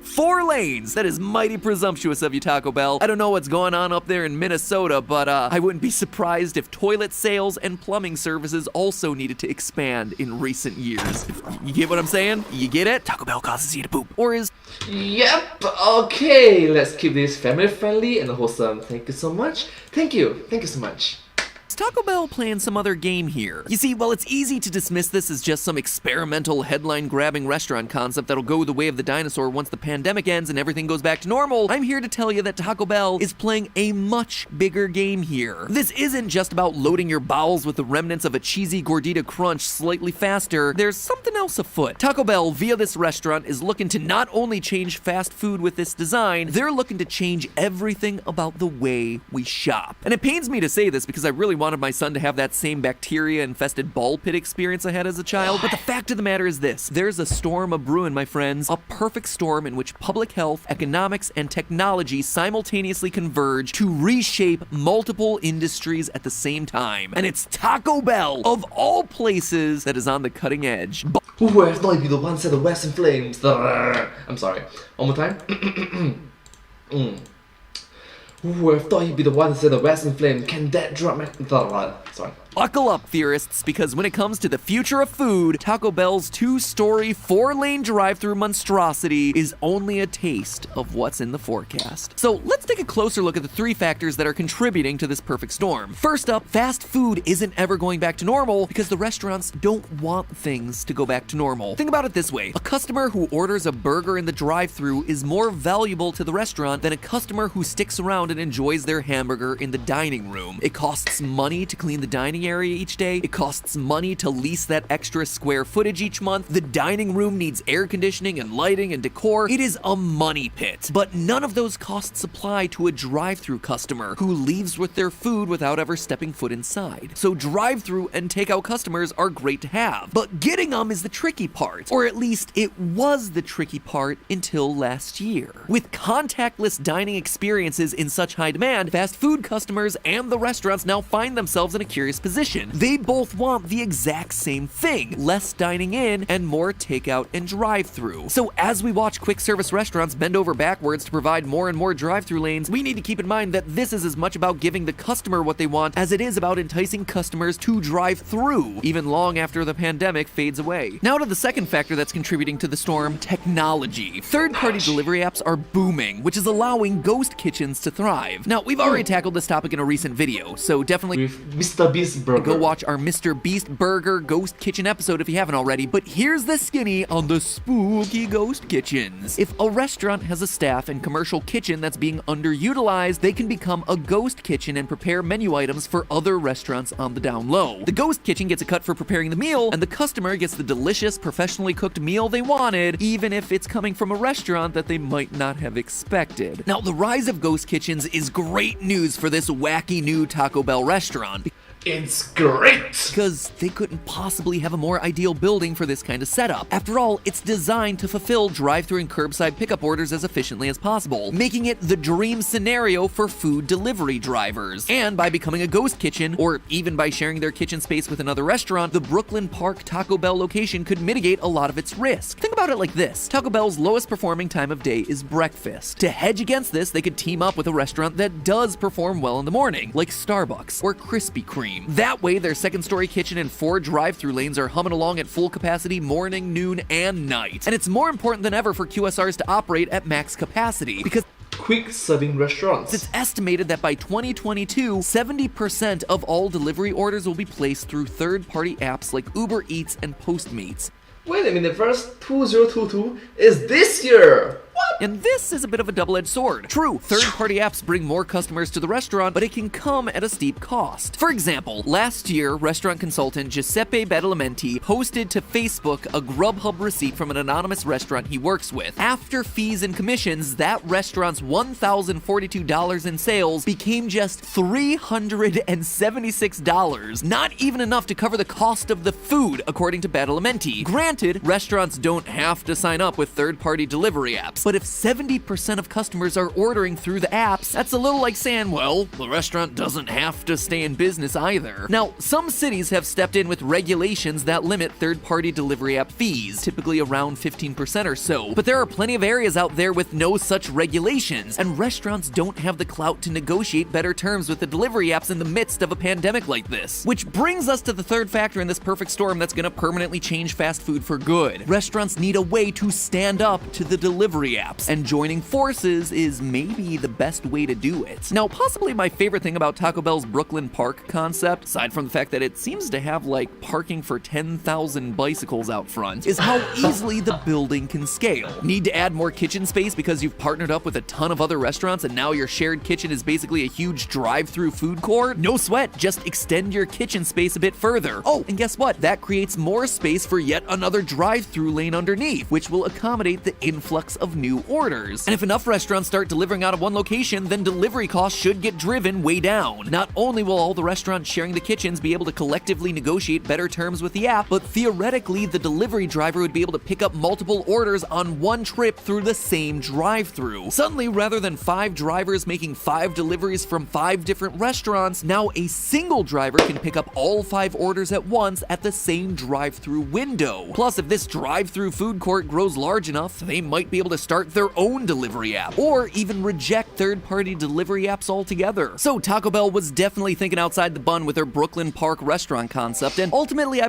I love it thinking off the box, no, thinking off the bun. believe their over-the-top, or should I say under-the-bottom drive-through concept will catch on in one way or another. After all, who doesn't love efficiency? Other commercial businesses could just as easily put this concept to good use as well, because at the end of the day, Taco Bell's designed a contactless distribution center capable of accommodating personal vehicles, and that is a huge deal because it's not just fast food customers who want efficient contactless options. All sorts of customers want those things. That's why grocery stores, home improvement centers, and the likes of Amazon have been dumping outrageous sums of money into solving the logistical nightmare that's called last mile delivery. Last mile delivery refers to the final step of the delivery process.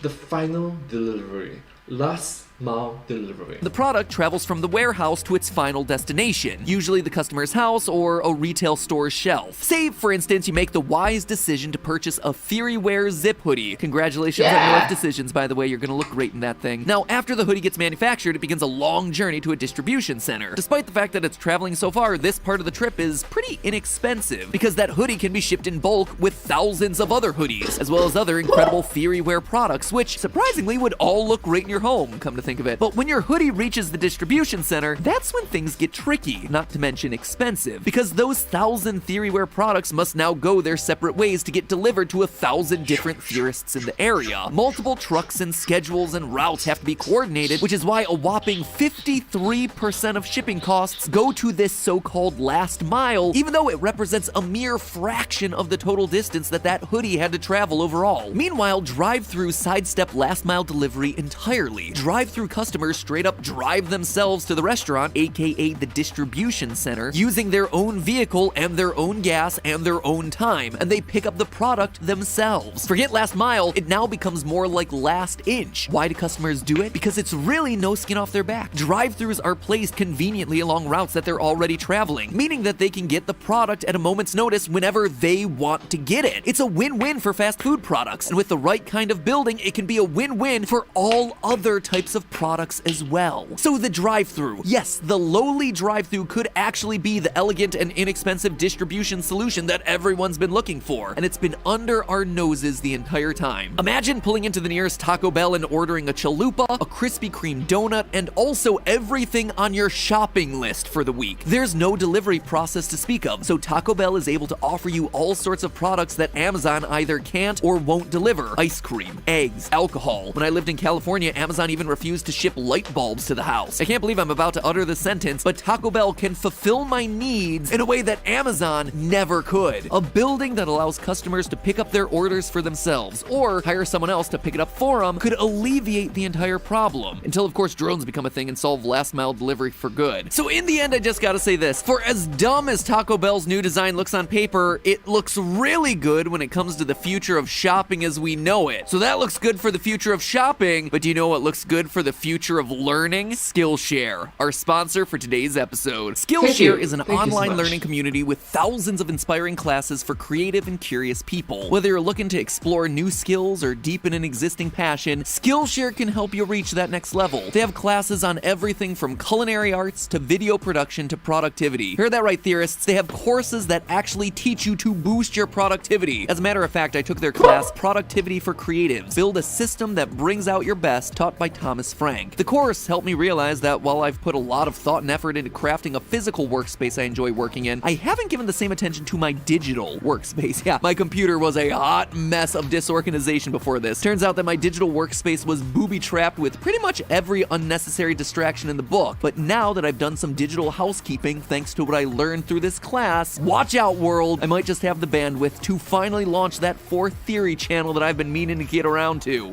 Health theory, maybe. Skillshare is curated specifically for learning, meaning that there are no ads, and they're always launching new premium classes, so you can stay focused and follow wherever the creativity takes you, and it's less than $10 a month with annual subscription. So get those clicking fingers ready, because here comes the deal. The first 1,000 of my subscribers to click the link in the description below will get themselves a free trial of a premium membership, so they can start exploring their creativity. So hop to it, theorists. Those first 1,000 slots are not going to stick around, and like I said, classes like that productivity class are absolutely worth the watch. So don't waste your time, get more productive, take advantage of that free trial membership of premium, and most importantly of all, never forget, it's all just a theory. A food theory. Bon appetit.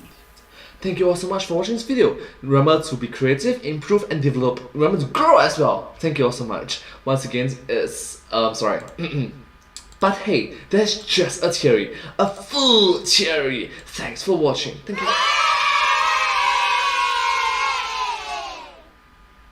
Bon appetit. I hope to see you in my next video. Thank you so much. Sincerest gratitude towards everyone who watch this video. Watching this video. Thank you all so much for being so wonderful and just brilliant individuals. Your support, your encouragement, your motivational comments, just wonderful. Thank you so much. You're the best. Thank you. Alright, let's read some comments, shall we? This is Taco Bell. How many videos have I watched already? Normally I'll try to keep it at 6 videos because coincidentally the thumbnail's 6 lah, so bo bian. And also, if I watch too much videos, I will start to forget something. So I watched 1, 2, 3, 4, 2 more videos. 2 more videos. Next video is how they lie to you about food coma. This is 11 minutes long, and this is Panera Bread 17 minutes long. Why? 17 minutes long, why? Alright, so the more you know, I guess. Okay, so this is they lie you about food coma.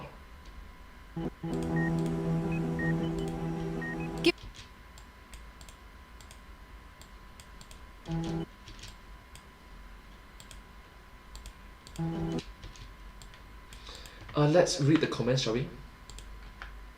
This is, oh gosh, I'm sorry. I love the tuna sandwich. I hope it's terrific. Yeah, my little sorry, wholesome meme. I used to I love Shipman will be the next DC superhero.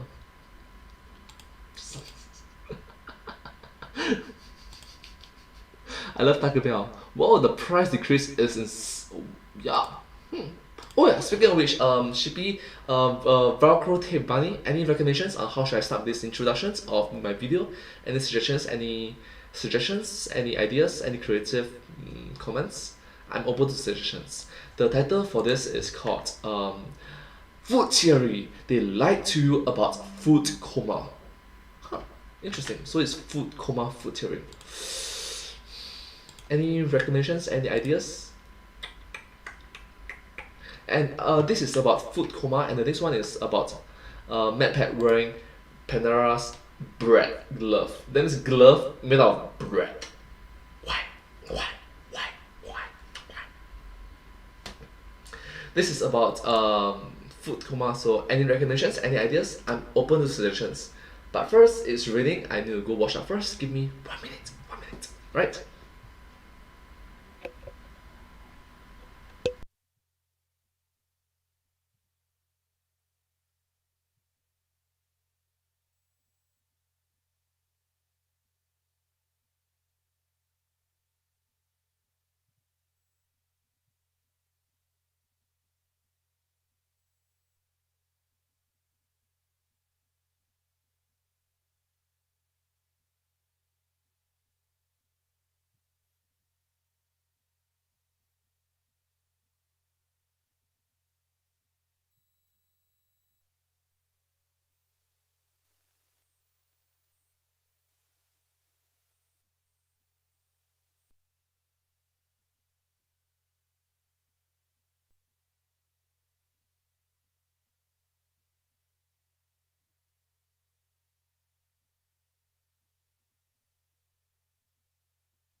And I am back.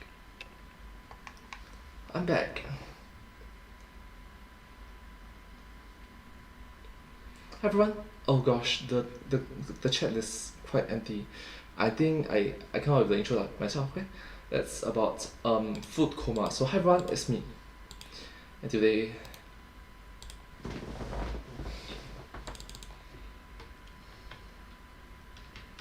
food coma.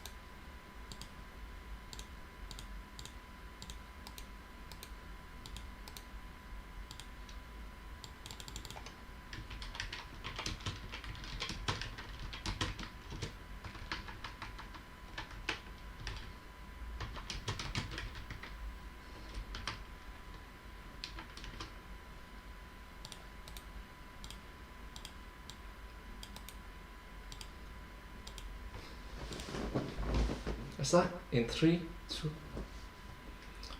Let's go.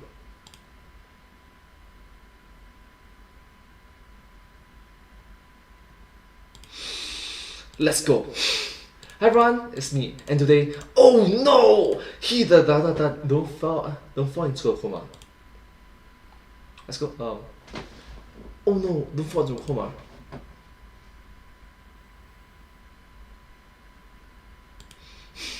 Hi everyone, it's me, and today, oh no, don't fall into a coma, a food coma. Let's start. A doctor. Give it to me straight, Doc. Is he gonna make it? I'm afraid that double stuffed burrito hit him pretty hard. We did everything we could, but he's in a coma. Is it treatable? Oh, totally. He's gonna power nap and wake up hungry again. Carbs, you know. Why are you looking at me like that? Something so serious then.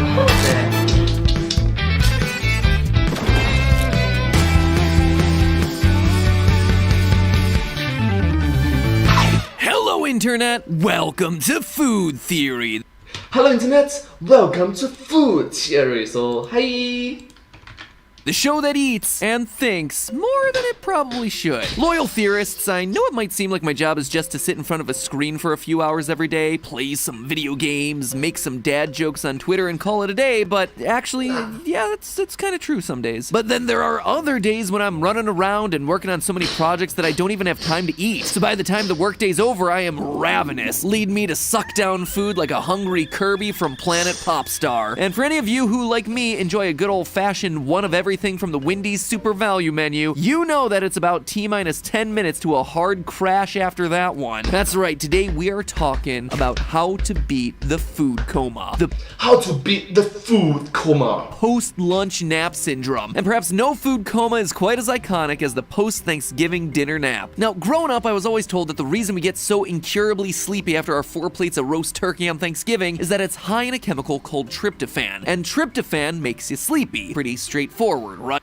Tryptophan. Well, there's one teensy tiny problem there. It's not true. For one thing, turkey isn't as high in tryptophan as other foods like pumpkin seeds, soybeans, and mozzarella cheese, none of which get blamed for food comas during the holidays or at any other time, really. And second, while tryptophan does promote the production of serotonin, a neurotransmitter that is one of the keys to sleep, it does that most effectively when your stomach's empty, and the tryptophan doesn't have to compete with a lot of other stuff in your system. So thanks a lot there, elementary school. I'll add turkey makes you sleepy to the countless other lies that you told me. Pluto is a planet. You won't always have a calculator in your pocket. After 3rd grade, everyone will expect you to use cursive. Seriously, if tryptophan isn't the big bad wolf behind food comas, what can we trust from elementary school? Was it?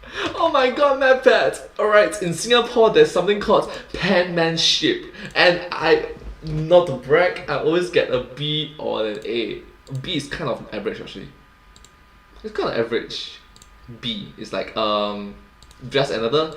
Okay, I'm Humdrum Singaporean, I'm just another average Singaporean. B is quite normal lah. My friends all got A+.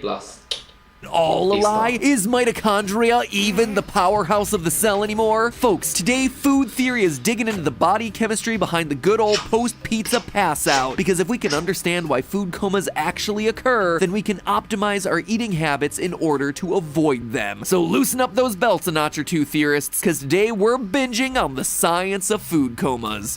The science of food coma. If we want to defeat the mighty food coma, which is known to the nerdiest of nerds as postprandial somnolence, we postprandial somnolence. First have to understand why it occurs, and that means going into the chemistry of our digestive system and how it affects the brain. When food hits our stomachs, the body responds by producing a cocktail of chemicals and hormones that tell the rest of our body how to react. One of those types of hormones, known as enterogastrone, tells the body how to regulate blood flow. And so enterogastrone. Case in point, I'm just glad that MatPat covered so much different scientific, educational, knowledgeable terms in this video, so that to keep this video very educational and entertaining to watch.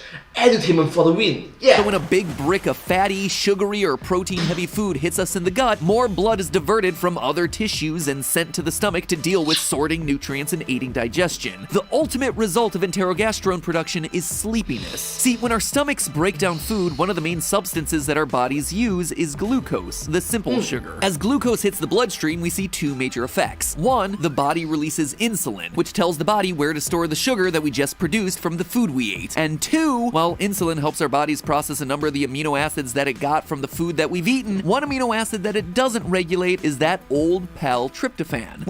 And case in point, you must recognize that insulin's regulation is extremely important for your body. And unfortunately, if your body is,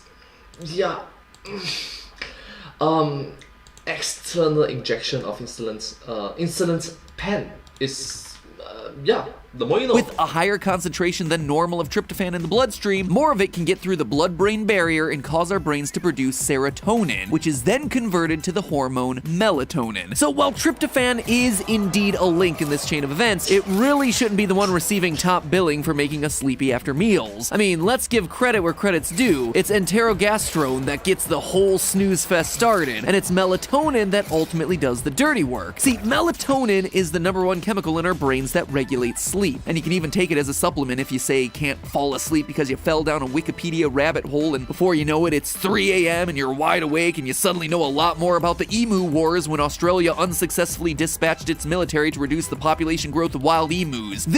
And the emus won. Case in point, the birds win against the military. It's either the military is lousy or the birds are good. Is all highly hypothetical, of course. The situation, that is, not the emu wars, that is a thing that totally happened, where Australia's army got dunked on by a bunch of giant birds. Anyway, this all tells us why eating in general can make us sleepy, but of course there's a bit more to it than that. My personal experience, it's not like food comas strike after every single meal or snack, and that's because the amount of food consumed isn't the only factor here. The glycemic index of that food is also key. The glycemic index of a food refers to how quickly and easily it can be broken down and digested, which then affects how quickly blood glucose spikes and how much insulin is produced in response. The higher the glycemic index, the faster all of this happens. The more food eaten with a high glycemic index, the more insulin produced, which, as we just discussed, results in more melatonin production. So what kinds of foods have a high glycemic index? Not your Thanksgiving turkey. Foods that are low in fiber, fat, and protein, but high in carbohydrates tend to have the highest glycemic index. So things like white bread, potatoes, and pasta are some of the biggest contributors to the food coma. So while it may be true that a turkey dinner is going to make us sleepy and lethargic, it's probably the starchy and sugary side dishes, not the turkey, that are actually causing our blood sugar to spike, which then kickstarts the whole food coma process. So does that mean the answer to the food coma is to go all paleo diet and just ignore all the carbs? Well, yeah, that would certainly reduce the effect of the food coma, since things that are slower to digest don't cause such dramatic spikes in glucose / insulin / all the things that come with it. However, a food coma-free carb experience is still possible if those carbohydrates are balanced out with plenty of protein, fat, and fiber to make your body digest things a bit more slowly. But let's just say, for the sake of argument, that I'm not interested in doing a well-balanced meal. I'm in one of those hungry Kirby moods and all I want is to eat a pile of mashed potatoes the size of a baby and not get groggy. Alright, you will get groggy. You will get groggy.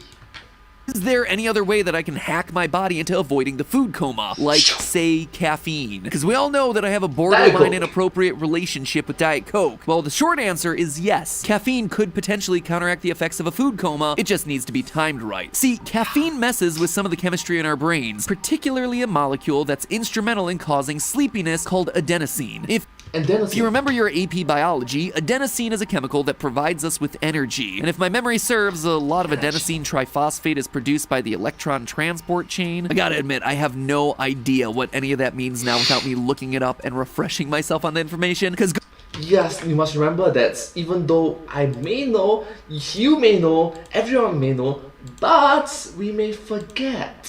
Things that happens like a few weeks ago, you may forget and you need some refreshers. Things that happens a few months ago, you might need some refreshers. It might not be so crystal clear to you right now at this current point. So sometimes you might contradict yourself, unfortunately. Yeah, it's double standards. Unfortunately, that happens because these humans, Go figure, it turns out that not just elementary school makes us focus on things that we will absolutely never need to know later on in life, but I digress. Now, this gets a little technical, but adenosine fits into both A1 and A2A receptors in our brains. A1 receptors are associated with sleepiness, and A2A receptors are associated with preventing the release of dopamine, the neurotransmitter we associate with feelings of pleasure that generally make us feel pretty awesome possum. The reason caffeine helps us stay alert and feel good is that it has a similar molecular shape to adenosine and can fit into those receptors, therefore preventing the adenosine from getting into the receptors and making us drowsy. So if you drink some Starbucks with your loaf of Wonder Bread, will that keep you from getting sleepy? Maybe a bit. But when your body is working to digest all the food that you just binged, there's a lot of competition going on down in your small intestine for what to absorb and what chemicals for the brain to produce. This is the kind of thing that's hard to study scientifically, since feelings of alertness and drowsiness are all subjective and rely on the feedback of a test subject, but True is subjective and each individuals are different.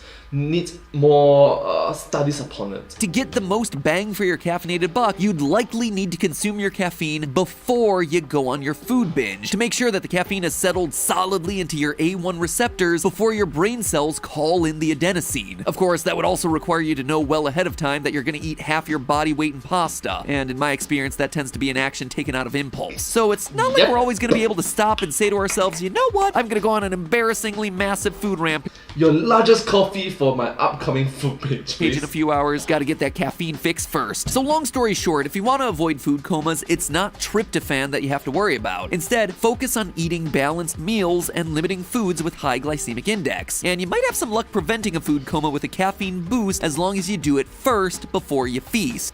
Have a healthy lifestyle. Thank you so much. Oh, and don't forget to drop the term postprandial somnolence to your friends. Sure, you're gonna sound super pretentious, but more importantly, you're gonna be super right. After all, it's not like you could ever eat in such a way to put yourself into an actual coma, right? Well, this is the last point of clarification that I want to make before we leave today. A literal food coma is technically possible, particularly for people who are diabetic. See, diabetes interferes with the body's ability to process insulin properly. And as we discussed from earlier this video, insulin has a pretty major part to play in how our bodies react to the food that we eat. When insulin is unable to direct the glucose we produce into the body's tissues, that glucose remains in the blood. And if the levels of glucose in a person's blood get very high, and I do mean very, very high, because this is by no means a common occurrence, they can suffer from hyperglycemic hyperosmolar syndrome, or HHS.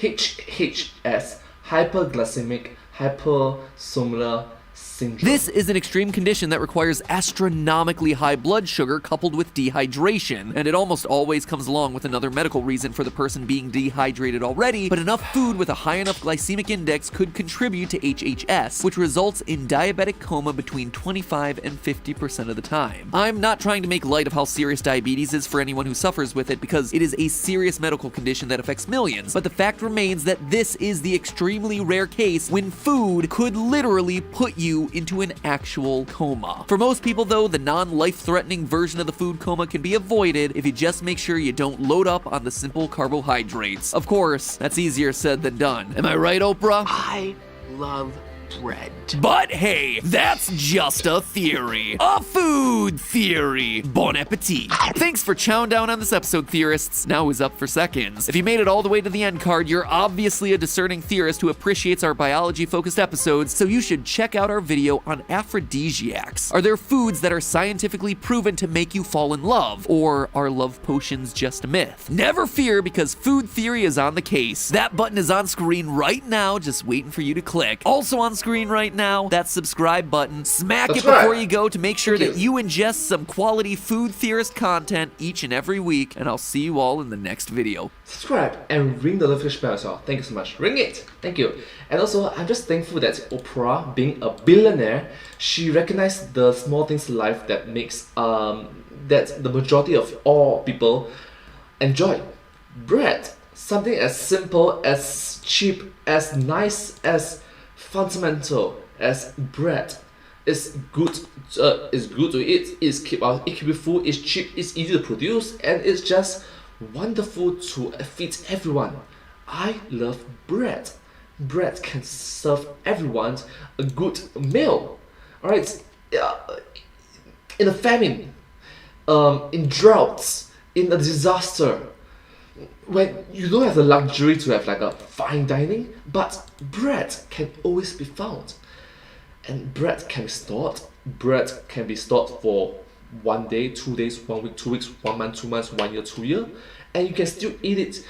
If you really need it, you can just eat it instead of, you know, starving. Anyways, thank you all so much for watching this video. I hope you find this video very interesting to watch. If you do like this video, please remember to like, share, subscribe to my channel, and comment down below if you have anything to share with us. Don't forget to follow my channel. I sincerely appreciate all the support and cash for my work. But hey, that's just a theory, a food theory. Bon appetit. Thank you.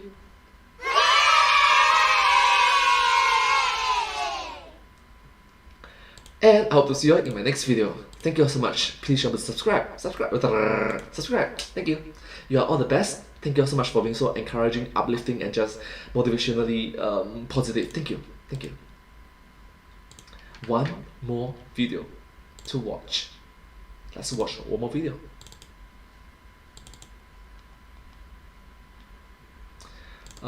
Bread glove. Seriously. Huh. What is going on? A survey found that 78% of... After a survey... Alright, this is gonna be the last video. So, it's gonna be like food theory. I wore Panera's bread glove for 24 hours. Panera's bread. Huh. After a survey found that 78% of... Right. It's Lola Gamer. Oh, hi! Hi Lola, hi Gamer. Every time a new FNAF game comes out, MadPads, please do.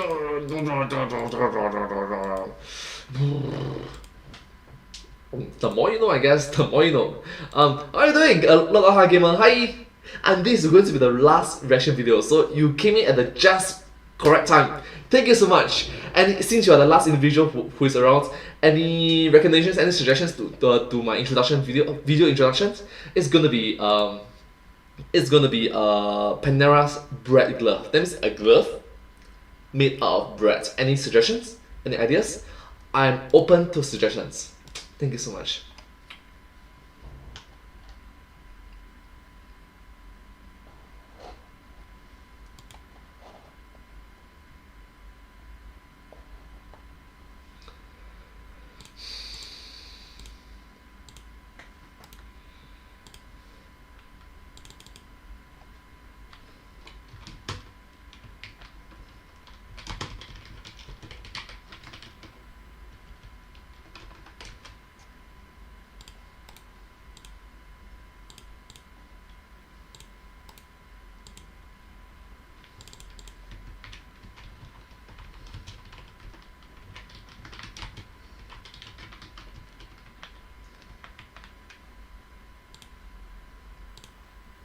Let's go to the Panera of the bread. Sure. Okay.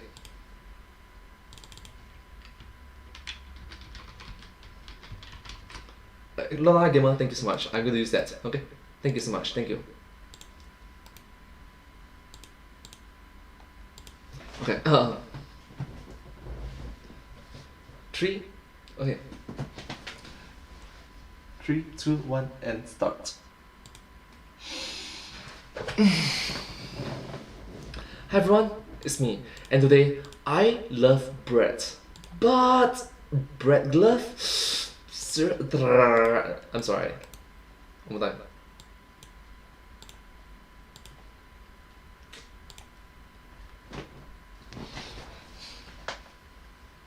Three, two, one.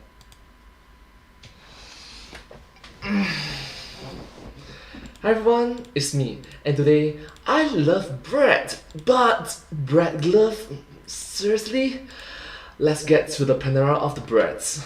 After a survey found that 78% of Americans still drink iced coffee when the weather's cold, Panera Bread decided to promote their unlimited coffee subscription program with the Iced and Toasty Bread Bowl Glove. A glove that looks like it is made of bread. A drink holder that's meant to keep your hand insulated from the iced coffee on the inside and the cold weather from the outside. People have called it disgusting, bizarre, a what are we even doing nightmare. But I'll tell you what I call it, a food theory episode.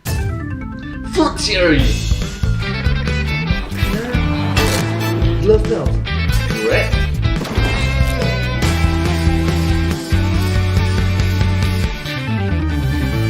Hello, Internet! Welcome to Food Theory, where... Hello Internet! Welcome to Food Theory! Hello! Hi MyPet, hi Stephanie! Today it's getting nice and yeasty. Ooh, what? that bad? I was gonna say nice and toasty. could Toasty, be- I think, is a good way to go. Toasty. You must recognize that this video came out in the year 2021 and right now it's in the year 2022. And you can see from the eyes, the panda eyes on their on the face, they are very hardworking adults. So thank you so much. Awesome. Yeast. This is a weird one, friends. You see the panda eyes? They are just hardworking individuals. Respect them. Show a lot of effort and passion for their work. So earlier this year, Panera Bread, the company that's known Panera for Bread. selling all sorts of delicious baked goods, went on social media to promote a product they call iced and toasty bread bowl gloves. Take a look. It's a bread glove. So Is that true? Yes. Is that actually true? Seriously? Yes, unlike the KF console, Serious? which doesn't exist yet, this is actually a thing. Well, sort of. They're not actually made of bread like I had hoped. Computer, enhance, enhance again, enhance a third time. As you can see from the stitching, it's actually a padded cloth hand covering made to look like a real-life Panera Bread bowl, which Camouflage! somehow makes the whole concept even more insane. And yet, the moment I first laid eyes on this bread bowl glove and quietly scoffed at it, even in that moment I knew Panera's marketing campaign had worked on me. Theorists, I wanted an iced and toasty bread bowl glove. Nay, I needed an iced and toasty bread bowl glove. And not only that, but I realized I knew just the person to help me put that iced and toasty bread bowl glove to the test. The person with the single iciest hands in the entire planet. Your partner, your spouse, your wife, Stephanie! My lovely wife, Stephanie. Stephanie's hands are like literal blocks of ice at the end of her arms. Yeah, I can chill drink with my hands, practically. You don't want to lick them because your tongue will get stuck to them. Is that gross? It's like X-Men, the X-Men mutant powers. It's like what Iceman, Frozen, the glass. I forgot the name. Comment down below if you remember the name of the superpower. The name of the superpower individual. Yeah, from X-Men. The Iceman thingy. Is that gross? Fireman. Come on! I'm glad we're doing a lot of Ice takes woman. here. It's a Christmas story joke. Okay, point is, Stephanie's hands are always cold, but when it came to getting our ice-cold hands on an iced and toasty bread bowl glove, well, we got a bit stuck. See, Panera only made 450 of the bread bowl gloves to give away, which, side note, really feels to me like they ordered 500 and kept 50 of them for themselves, but hey, that's just a conspiracy theory. But hey, that's just a theory. A conspiracy theory. Thanks for watching. I'm joking, and I continue. signed us up for a chance to win one on their website. Heck, without telling them, I signed up the entire Theorist crew on the website to try and win one. If anyone on the crew asks why they're suddenly getting a lot of discount codes for bread, don't tell them. But alas, it was not meant to be. We were not selected as one of the 450 winners. We didn't get a bread bowl glove. And I couldn't find anyone reselling them online either because, well, kind of makes sense. Why would you ever sell something this incredible? But if Panera thinks that that's gonna stop me from making this episode, well, they've got themselves another thing coming. This episode is happening. I don't care what anyone else says. If Panera refuses to supply me with a fake bread bowl glove, then they're gonna supply me with a real bread bowl glove. That's right, theorists. It's time for some good old-fashioned DIY food theory style. DIY food theory style. Do it yourself. Today we are going to Panera. We are going to acquire an egregious amount of bread bowls, and then we're going to transform them into literal bread gloves. Slash koozies. Yeah, Slash koozies. Yeah. 1 part bread bowl, 1 part glove, 1 part koozie, just to see what is the insulation power of bread. This is so stupid. Can you actually use bread as a glove? Food theory. Do we want to do 1 single bread bowl, or do we want 2 hands? I think we one need- one bowl on each hand. I think we need to test both. I think we need both. So, there you go, friends. This is probably the stupidest episode that this channel has had. Nope, we ate a Christmas tree. Oh! That is like, yeah, probably the stupidest. It's like, Stephanie is like, nope, we ate a Christmas tree. Second stupidest episode that this channel has ever had. Yes. but this channel. also high carb and probably a lot more delicious than the tree episodes. I'm really excited. I really love to eat bread bowls. I'm hoping that this episode doesn't like completely ruin whatever fitness journey I'm on. I was really adamant about doing this episode. Everyone on the team was like, except for Stephanie. Stephanie saw the light in what I was doing. She's like, I get it. Everyone else is like, you're insane, Matt. Please. Let me know down in the comments below. Was I right? The rest of the team is doubting me for this one, guys. It's you, me, and you and me. This is it. This is it. This is the team right here. Let's show Jason and the rest of the team how wrong they were and how great this idea is. Because it's great. Let's go to Panera. I hope. To Panera. So my endless... I just love this kind of chemistry between these two individuals. It's like just funny, just also. Oh my god, it actually hurts. Oh wow. Oh, I'm laughing too hard. Ah. Oh, hurts. 痛。Ah, 痛。Oh. Endlessly supportive wife and I hopped in the car and set out to locate a whole lot of Panera bread bowls, which gotta say was easier said than done because we needed them uncut. We were just looking to swing by and grab some of the bread that you use to make the bread bowls, but we don't need any of the soup or anything. Who wants uncut bread bowl? It quickly became apparent that if we wanted enough uncut bread bowls for all the experiments that we had in mind, we were gonna have to stop by a few different Panera bread locations, and that wasn't our only hurdle. Ooh, I don't know if my hand can fit in there, but how is this even fitting soup? Yeah, these are really small. We might have to get something bigger. That's what she said. So we just... Oh! Wow! We might need something bigger. Okay! That's... Let's keep these family friendly and wholesome. Thank you so much. Got our Thank first you. 4 bread bowls, and already a problem seems to be developing, which is these are pretty teeny. Yeah, they're smaller than we thought. Like- How are you supposed to get your hand in there and a drink? Yeah, you're definitely not getting both. So, as a backup, because of that, we also picked up a full sourdough loaf, which is significantly larger and it's sort of oblong. Yeah, so that you might could be have able to- hand in one end, cup in the other, You're not getting a lot of soup in this. right? How But would you that, just put that's it? like 3 tablespoons of soup in there. This is literally like the equivalent of like a juggling ball. Yeah. But I can do this. No, don't do that. I Don't bet I do can that. do No, I want to eat them later. You can still eat them. 5-second rule. That's another food theory for another day. 5-second rule, come on! No! Oh! I did it. Onward to Panera 2. No! No! And at the second Panera location, we found exactly what we were after. And we owe it all to a loyal theorist. The Mega XL sourdough loaf. This thing is maybe the most beautiful piece of bread that I've ever bought. Looks incredible. It's only unfortunate that I'm just gonna be ruining it by shoving my hands into it. What a shame. Also, Cloud, our cashier, was a theorist fan. So shout out to Cloud, our Panera expert who guided us on our little bread journey. She said she would watch this video. Thank you so much, Cloud. I told her Thank I you. appreciated that. At long You last, got our Cloud! bread haul was complete, and it was finally time to get down to business. Matthew, stop juggling that bread. We have to cut it open and stick your hand in. I'm just proud of myself. Okay, so there may have Yep. That was the entire sentence said. It doesn't make sense, but for some reason it does. been a detour or two, but eventually we got all the loaves cut into bread gloves, bread koozies, and bread glove koozie combos. Then it was time to have some fun with temperature and high-tech gadgetry. Such a nice dad. Such a good father figure. To prove that, you know, we're using actual science here, we have our thermometer, our distance thermometer, as well as our thermal camera. Yes, I went out and bought a thermal camera for this. It cost a lot of money, so I Yes. hope someone watches this episode. Please watch this video I'm watching to it. justify the cost of this thermal camera. Again, remember, it's the 3 of us. It's us. Everyone doubted me in this episode. Like the video if you believe in maths. Yes, Stephanie, NetPad, and you! And in this case, it's me lah. So 3 of us. Don't let me down, internet. I need your support with this one. I told everyone this is going to be great. So this is actually going to give us an accurate reading of what temperature this is at right now. Ooh, it's nice and blue. So this is currently at around 45 degrees Fahrenheit. Yep. How cool! I just love it that he mentions both Fahrenheit and degrees Celsius. So individuals who use both different types of metric system is able to recognize it. For me in Singapore, we use degrees Celsius. So yeah. Here, how warm is my hand?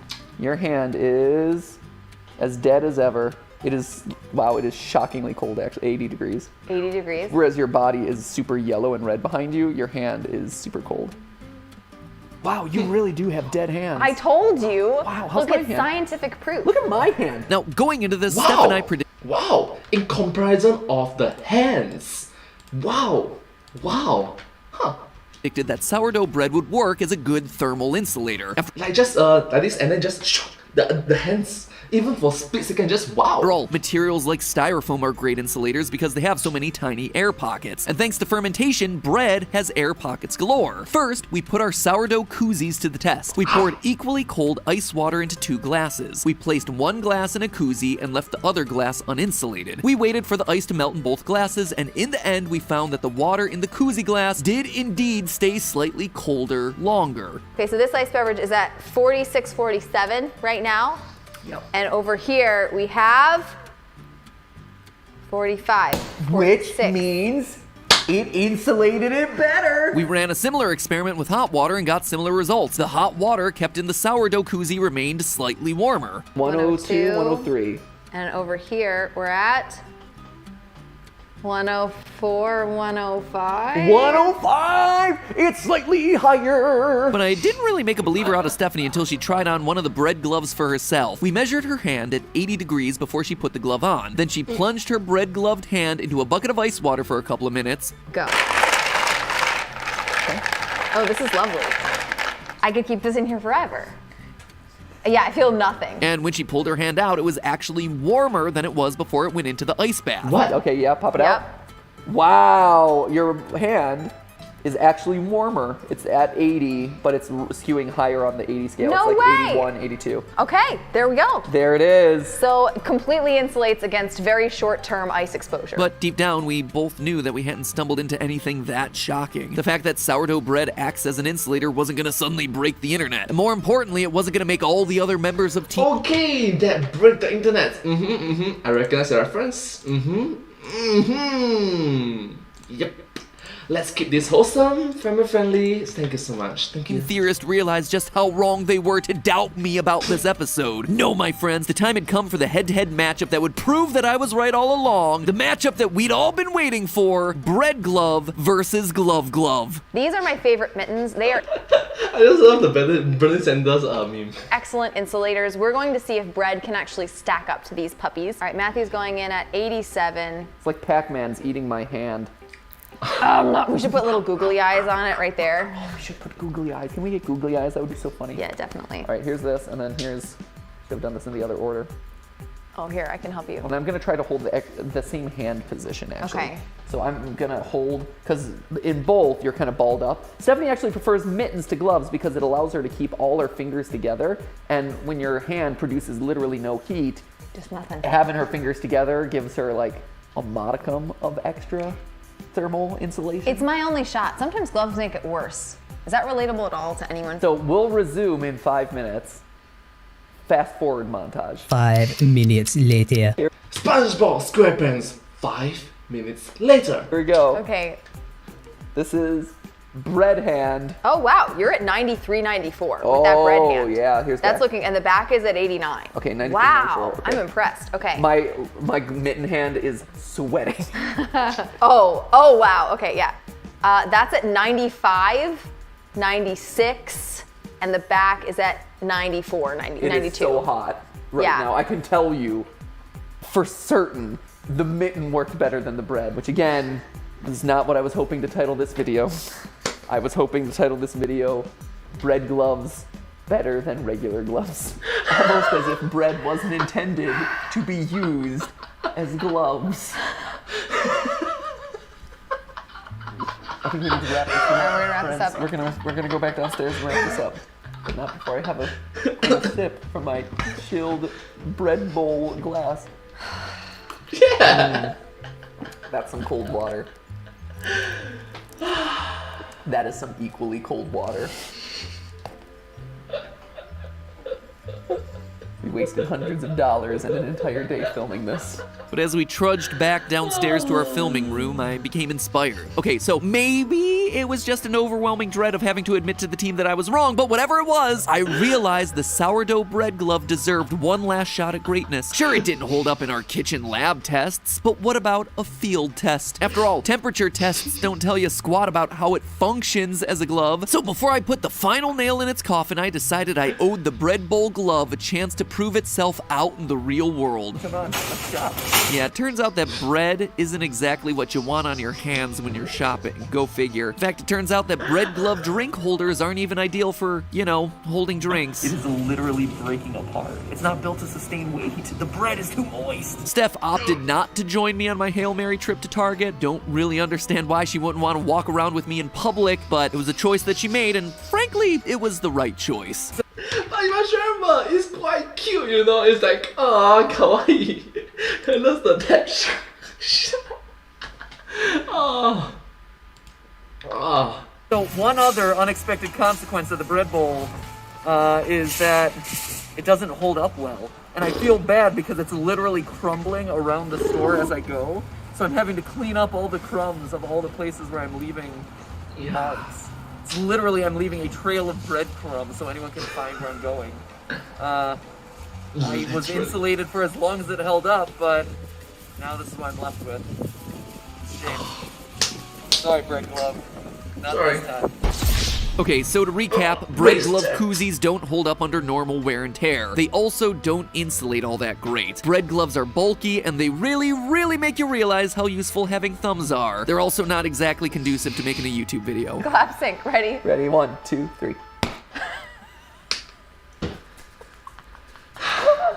Stupid bread experiment.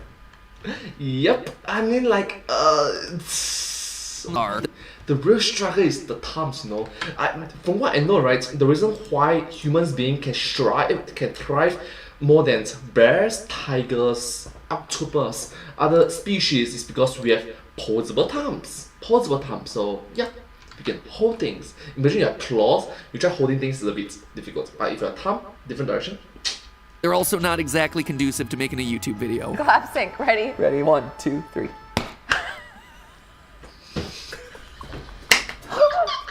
Stupid bread experiment. Take 5. But you know what none of today's tests could account for? The way bread gloves make you feel when you wear them. Yeah, and no, this is not me trying desperately to prove the rest of Team Theorist wrong, okay? I stand by this. Every syllable, theorists. I wore bread gloves around a very nice target for an entire afternoon. I mean, just look at me go. Seriously?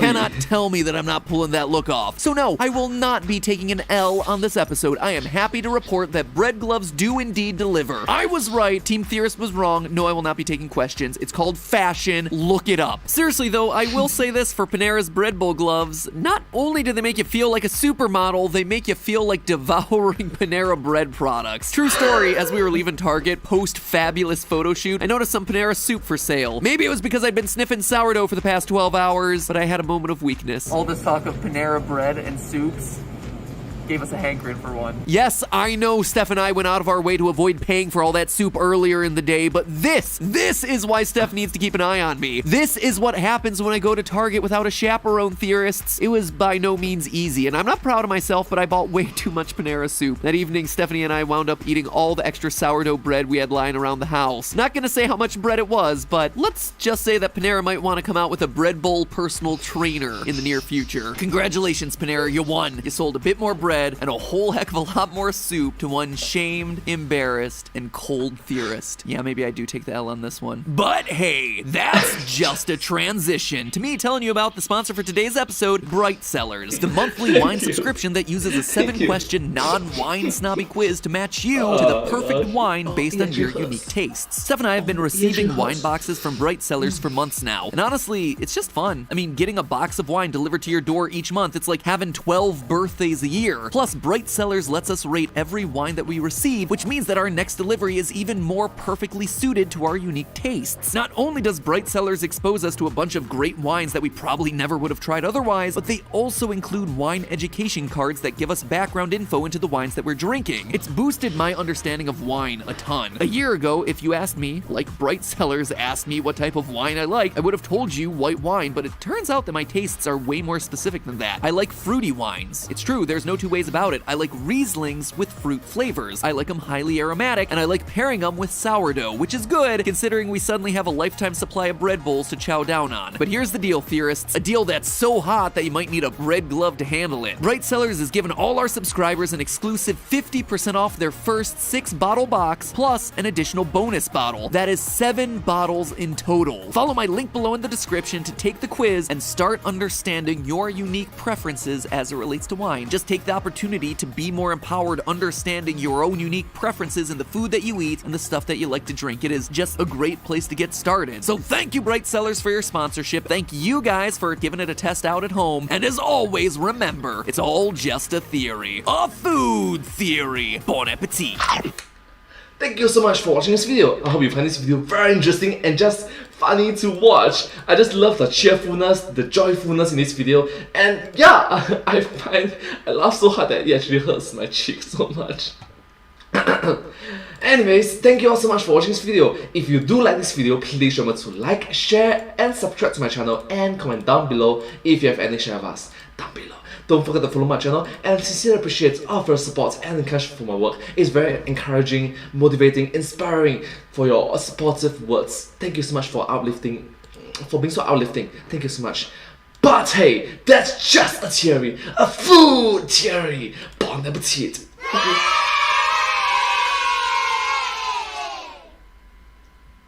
And I hope to see you all in my next video. Bye bye. Thank you so much, and subscribe.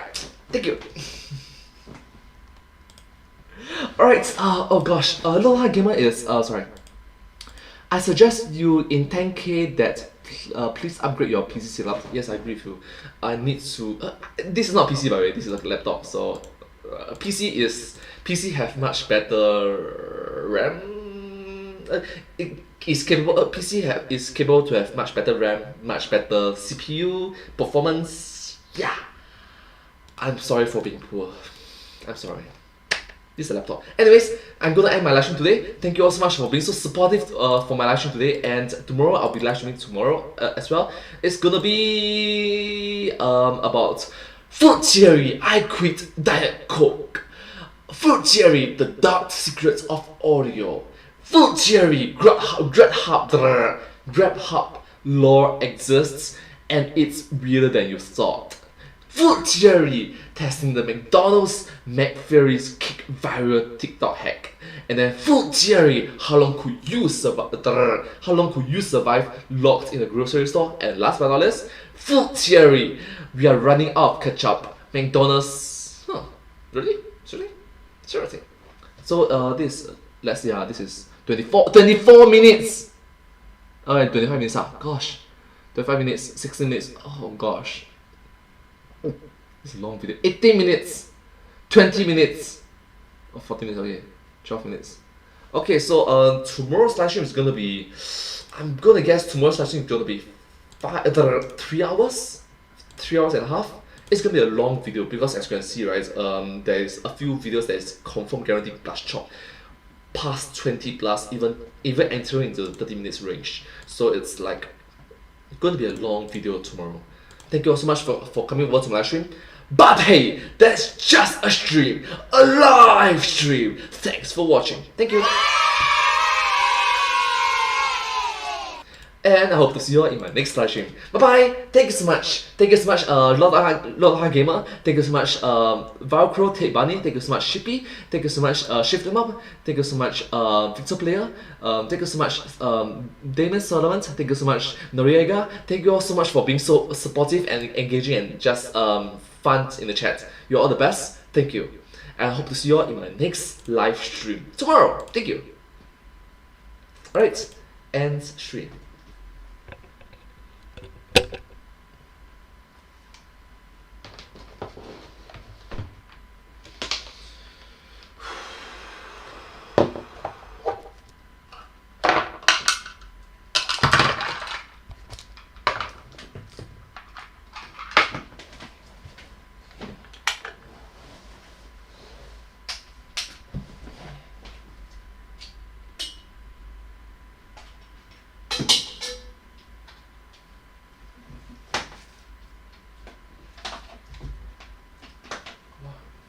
gosh, it's still raining. It's still raining. Shh. It's still raining.